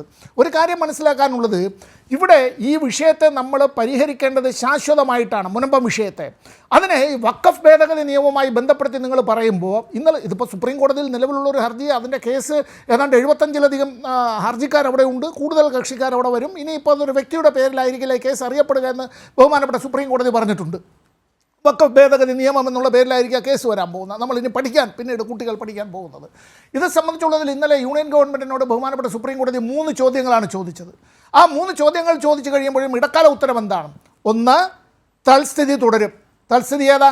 ഈ ബില്ല് അവതരിപ്പിക്കുന്നതിന് മുമ്പുള്ള തൽസ്ഥിതി തുടരും. 2, ഒരാഴ്ചക്കുള്ളിൽ ഇന്ത്യ ഗവൺമെൻറ്, യൂണിയൻ ഗവൺമെൻറ് അവരുടേതായിട്ടുള്ള അഫിഡാവിറ്റ് അവിടെ സമർപ്പിക്കേണ്ടതായിട്ടുണ്ട്. ഇവിടെ ശ്രീ തുഷാർ മേത്തയുടെ സോളിസിറ്റർ ജനറലിൻ്റെ അണ്ടർടേക്കിംഗ് വാങ്ങിക്കൊണ്ടാണ് സുപ്രീം കോടതി ഇത് ചെയ്തിട്ടുള്ളത്. എന്തുകൊണ്ടാണ് അങ്ങനെ അണ്ടർടേക്കിംഗ് വാങ്ങിയെന്നറിയാമോ ജയസൂര്യന്? നമ്മൾ 18ാം ലോക്സഭാ തെരഞ്ഞെടുപ്പ് നടക്കുന്നതിന് മുമ്പ് ഈ പൗരത്വ നിയമ ഭേദഗതിയുമായി ചട്ടങ്ങൾ പുറത്തിറക്കി ഇന്ത്യ ഗവൺമെൻറ്. ആ സുപ്രീം കോടതിയിൽ മുമ്പ് ഇതേ ഇന്ത്യ ഗവൺമെൻറ് താങ്കളുടെ തന്നെ നേതാക്കൾ പറഞ്ഞതാണ് ഞങ്ങൾ അങ്ങനെ ചട്ടങ്ങൾ ഫ്രെയിം ചെയ്യില്ല എന്ന്. സുപ്രീം കോടതിയിൽ, അപ്പെക്സ് കോടതിയിൽ, ലോകത്തിൽ ഏറ്റവും കൂടുതൽ അധികാരങ്ങളുള്ള കോടതിയാണ്, ആ കോടതിയിൽ തന്നെ വന്ന് പറഞ്ഞിട്ട് അതിനെയാണ് ഖണ്ഡിച്ചുകൊണ്ട് ഈ റൂൾസ് ഫ്രെയിം ചെയ്തത്. മനസ്സിലാക്കണം നമ്മൾ ഇത്തരം കാര്യങ്ങൾ. ഇവിടെ ഇപ്പോൾ ഗ്രാം സ്റ്റെയിൻസിന്റെ ഘാതകരെ അവരെ ഏത് ദിവസമാണ് അറിയാമോ? പെരുന്നാൾ വരുന്നതിന്റെ 24 മണിക്കൂർ മുമ്പാണ് ആ റൂൾസ് ഫ്രെയിം ചെയ്തത്. അത് സംബന്ധിച്ച് ഇവിടെ ചർച്ച നടന്നിട്ടുണ്ട്. ഞാനും ജയസൂര്യനോടൊക്കെ പങ്കെടുത്തു എന്നാണ് എൻ്റെ ഓർമ്മ. ഗ്രാം സ്റ്റെയിൻസിൻ്റെ ഘാതകനെ അത്തരത്തിൽ തുറന്നു വിട്ടു. ആ തുറന്നു വിട്ടവരെ ജയിലിലെ ഉദ്യോഗസ്ഥരും വളരെ ഉയർന്ന കാക്കി ഉടുപ്പിട്ട ഉദ്യോഗസ്ഥരുമടക്കം മാലയിട്ട് സ്വീകരിച്ച് അവരെല്ലാം പുറത്തേക്ക് ആനയിച്ചു. ആരുടെ ഉത്തരവിന്റെ അടിസ്ഥാനത്തിൽ? തീർച്ചയായും ഇങ്ങനെയുള്ള രാഷ്ട്രീയ വസ്തുതകൾ എന്നാ നടന്നത്? ലോകത്തിലെ പള്ളിമണികൾ നിശബ്ദമാകുന്ന ദുഃഖ വെള്ളിയാഴ്ചയുടെ 24 മണിക്കൂർ മുമ്പ്. അതാണ് തീർച്ചയായും അതിലുണ്ടെല്ലാം. പെട്ടെന്ന് അതായത് ഗതികേടിന്റെ പുറത്തൊരു ചെകുത്താനെ വ്യക്തമാക്കിയാലും കത്തോലിക്ക സഭ ഒരിക്കലും ഒരു കാവി RSSകാരനെ വ്യക്തമാക്കിയാലെന്നുള്ളൊരു ബഹുമാനപ്പെട്ട ജയസൂര്യനോട് എല്ലാ റെസ്പെക്ടും രാഷ്ട്രീയ വസ്തുതകൾ രാജ്യത്തുയരുന്നതാണ് ഇവിടെയൊക്കെ പ്രതിഫലിക്കുന്നത്. കുറച്ചു നാൾ മാത്രമേ, വളരെ ചെറിയ വിഭാഗത്തെ, കുറച്ചു കാലം മാത്രമേ, തീർച്ചയായും വളരെ കുറച്ചു കാലം മാത്രമേ, ശ്രീ ജയസൂര്യൻ, വളരെ കുറച്ചു കാലം മാത്രമേ കുറച്ചു പേരെ പറ്റിക്കാനാകൂ. എല്ലാ കാലവും എല്ലാവരെയും പറ്റിക്കാനാകില്ല എന്നതാണ് സഭയിലുള്ളവരെ, BJPയെ നേരത്തെ അനുകൂലിച്ചവർ പോലും തിരിച്ചറിവിൻ്റെ വഴികളിലേക്ക് എത്തുന്നു. അത് ഉയിർപ്പിൻ്റെ വഴികളാണ്. തീർച്ചയായും ന്യൂസ് ആൻഡ് വ്യൂസിനോടൊപ്പമാകുന്നു.